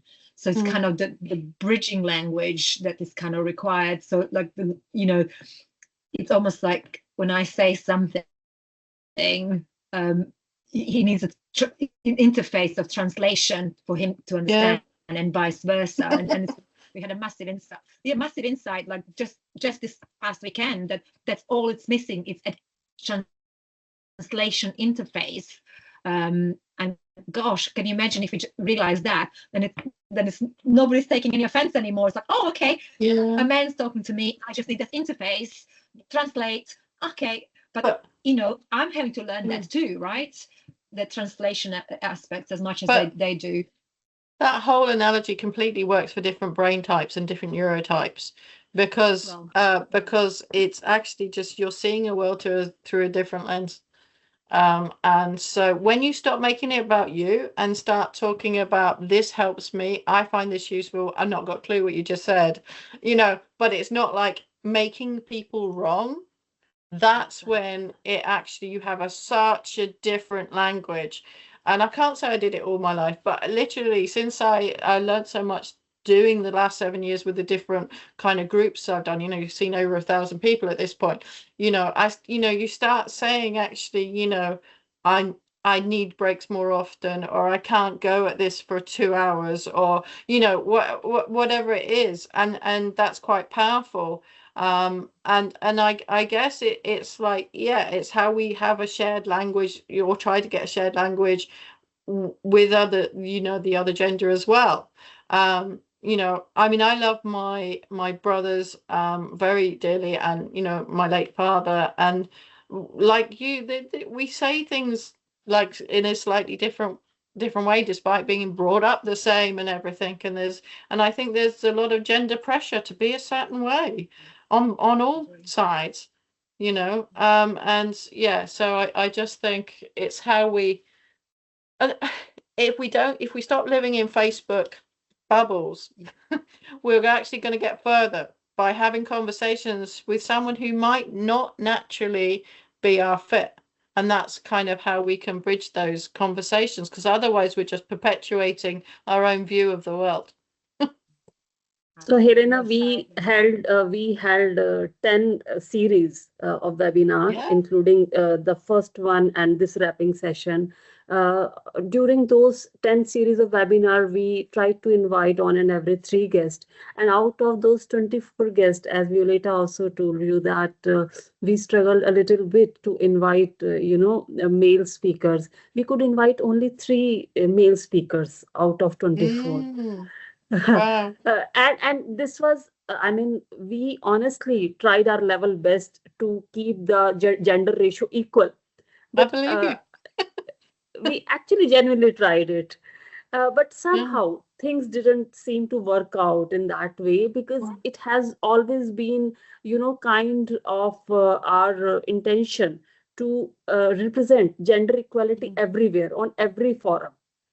And now, since each one of you have been part of this journey in some way or the other, directly or indirectly, I think it's time to reflect on that what we have learned with sessions like these, and the kind of challenges that we need to discuss together. And of course, Violeta will also discuss about the circles that we are planning to have next year. So, I mean, I would definitely like to invite Violeta to initiate this discussion.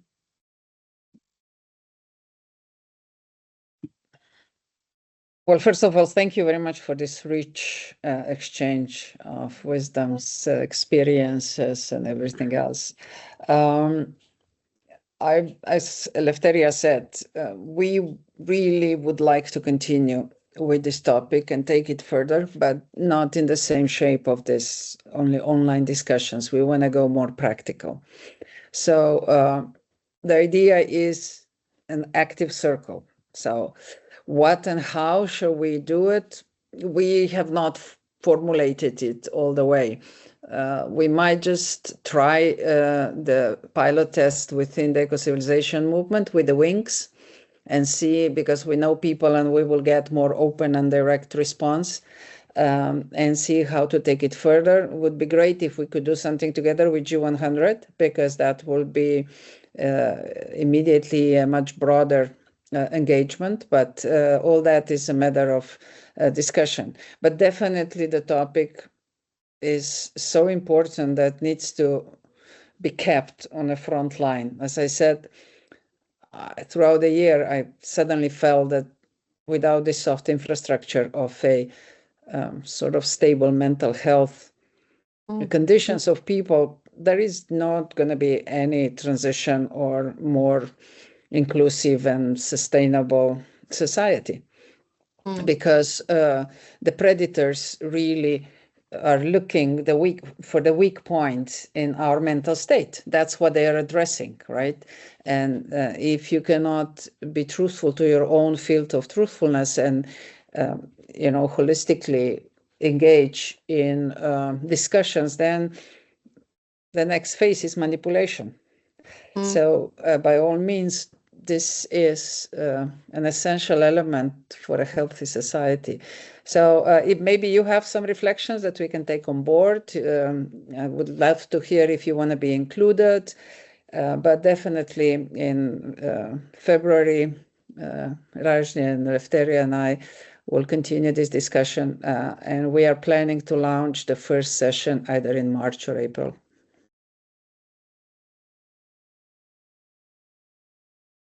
So I see Amira is for it. Then Ivana also showed fingers up. Helen will keep you in the loop and see, and see how can we do this also on a cross-pollination network to network. Yeah, I'm just being careful as to what I agree to at the moment, because I'm on phased return after I recovered from cancer last year. So. Oh, no, we don't. I don't try to overload you. It's more in a sense of finding the right formula and then let it flow, because I don't want this to become a burden or a task of one person. I see it as a sort of a floating, but it's important, a flow, but it's important we come up with a structure that we feel comfortable, and it's a dynamic enough that allows more people to get engaged and come in.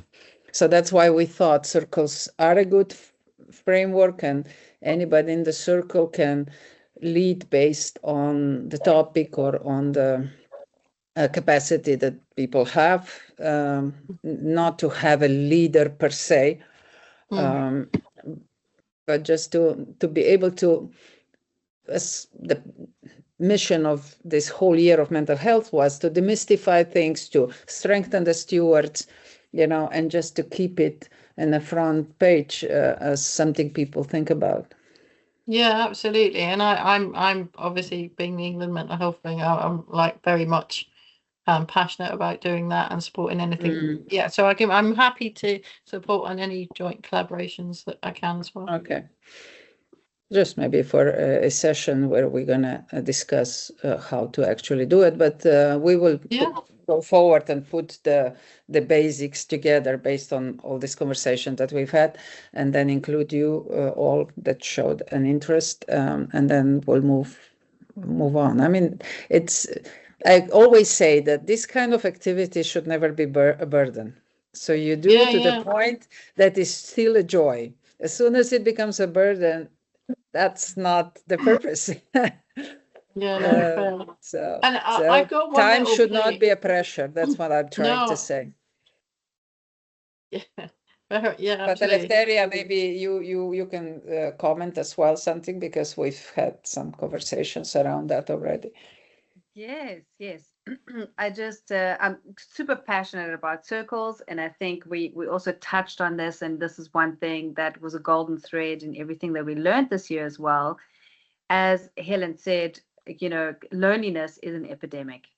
I think the more, in our world, I'm super grateful for technology. Here we are across the globe, connecting, discussing, and connecting. But at the same time, I really think that, this digital world also has created such disconnect for us. And for me, circles is such a beautiful way. It is not specific therapy, but it really helps us to connect, and it fills your sense of belonging in such a beautiful way. And specifically, if you have circles with diverse people with different perspectives, we relearn how to listen. We relearn how to stay open-minded, to hear somebody else's perspective. How does, because if we, as we talk about, if we stay in silos, or like our Facebook group, it's easy to just want to spend time with people who have shared values. And that's great, and you could recharge there too, but it's very important for us to also be in circle and have open discussions. I think for neuroplasticity as well, this is incredibly important for us to not stick to the same pathway, but to open up our perspective on many things. One of the suggestions was also to have Ecocivilisation has so many great topics, but to have circles of engagement alongside those discussions, and we just need a couple of facilitators that would just facilitate that discussion. So I think that's something that could really serve the community. Yeah. And I believe online and also in person. Right. I believe if you come from a country, where you have a very strong infrastructure, a supportive culture, you must consider yourself very, very lucky. Seriously, you should consider yourself very lucky. And it is important to acknowledge that those who are deprived of those basic supports, let's try to contribute in whichever way it is possible for the betterment of the society. Like I said, that we have only, 0.1 per 0.1 million, there is one psychiatrist in our country. So just imagine. This is how the world is. And given the current geopolitical scenario, we are witnessing, so much every day. And along with the social media impact, rising AQI levels in several Asian countries, including India, many other stressors, mental health challenges are only going to intensify in environment like this. Definitely. So, For me, over last year, learning the art of circle facilitation and being part of the really well crafted circles, there's a massive difference between well crafted and facilitated circles and circles that I have been part of, many coaching and programs and facilitation programs. What the distinction it's been like this year is coming across a circle that was really well held for the level of diversity there, where before not so much, where I haven't been necessarily always safe, felt safe to be able to share, or even, when I did share, there has been external kind of prodding and attacks. I was like, wow, okay, in the most unsurprising places, where they're spiritually led, like very spiritual, around spirituality and all sorts of things. So yeah, I mean, I really love how much we can learn if they're really well facilitated from each other, because I think that's how we learn the best, is from each other. So I'm very much looking forward to that.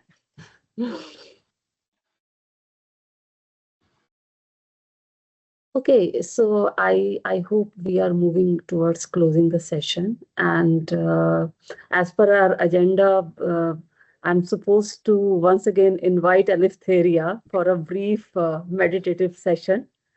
So Eleftheria, I request you once again. Thank you so much, Rajni. And thank you, everybody, for listening, participating.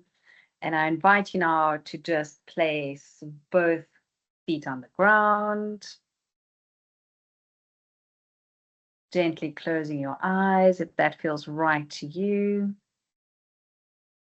turning the gaze inwards, and just imagine, sense, or feel roots growing from the bottom of your feet, growing into the rich, nourishing soil of this beautiful earth. As your roots are just growing deeper, you just allow yourself to feel grounded, held, centered. Just allow the integration of all the discussion. Just let it digest, land in the body. Just bringing your awareness to the breath. Just observing the gentle in and out flow of the breath, the prana, the breath of life.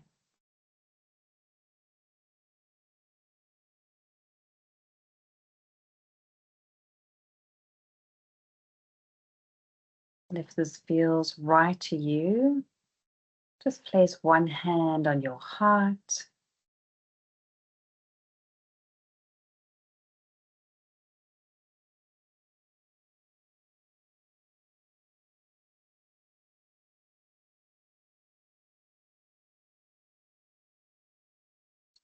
Just observe what emerges for you.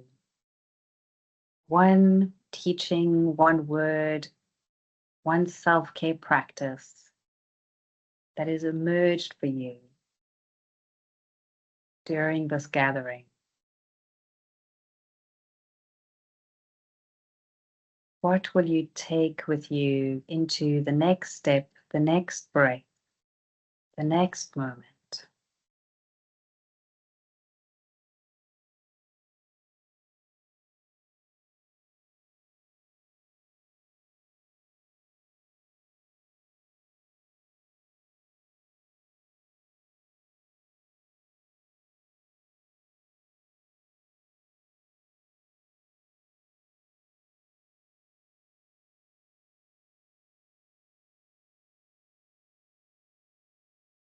And for a moment, in your own way, just expressing gratitude. All the blessings unseen and seen.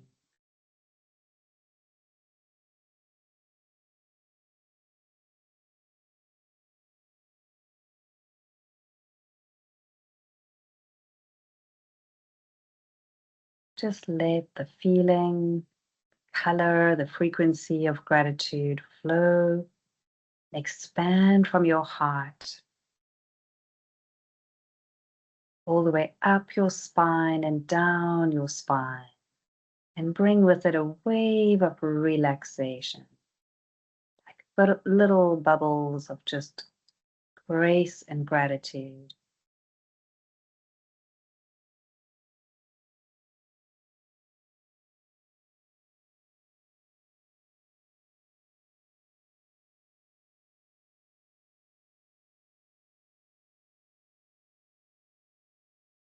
And gently releasing your hand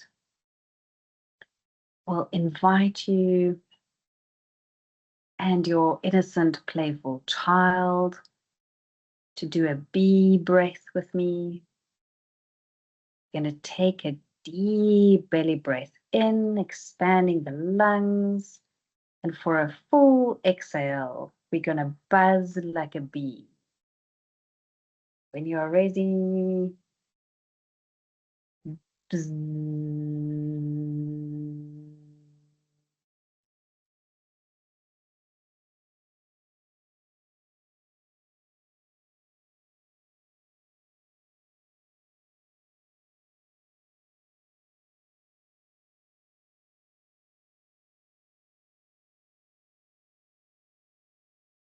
Another nice, slow, deep belly breath in. Draw that breath all the way to the top of your head.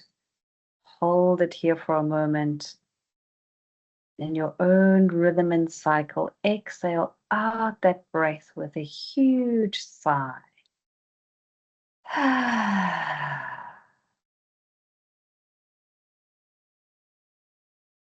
Gently bringing the hands together, rubbing the hands, placing them over your eyes. And when you're ready, releasing your hands, opening the eyes and seeing through the doorway of the heart.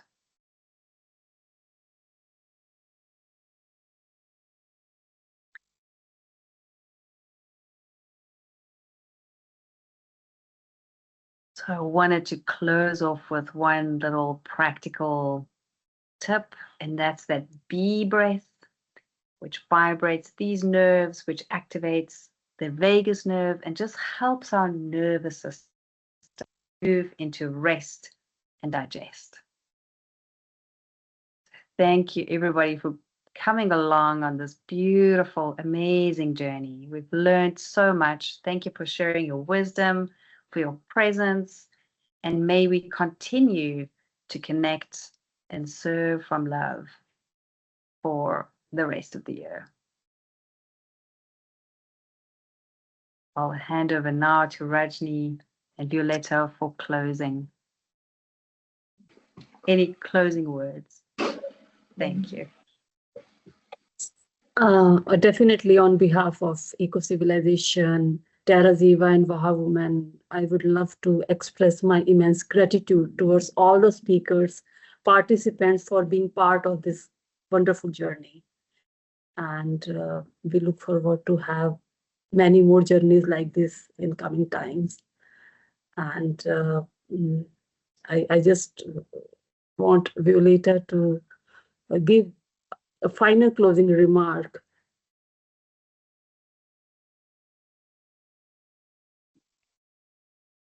Nothing to say to all this beauty at the end. So thank you very much. Best regards from me as well. And I'm looking forward to see you again in the next, whichever engagement we will do. It's great to know that we exist. It's great to know that we care. And that is a lovely infrastructure itself as well, that we can walk confidently further. I see so many hearts on the screen. Great. Thank you so much. Have a lovely evening. Have a lovely evening. Take Thanks care. a lot. Take care, guys. Thank you. Bye. Bye. Thank you so much. Take care. Bye-bye. Thank you so much. Bye-bye. Bye. Bye, Amira. Thank you so much.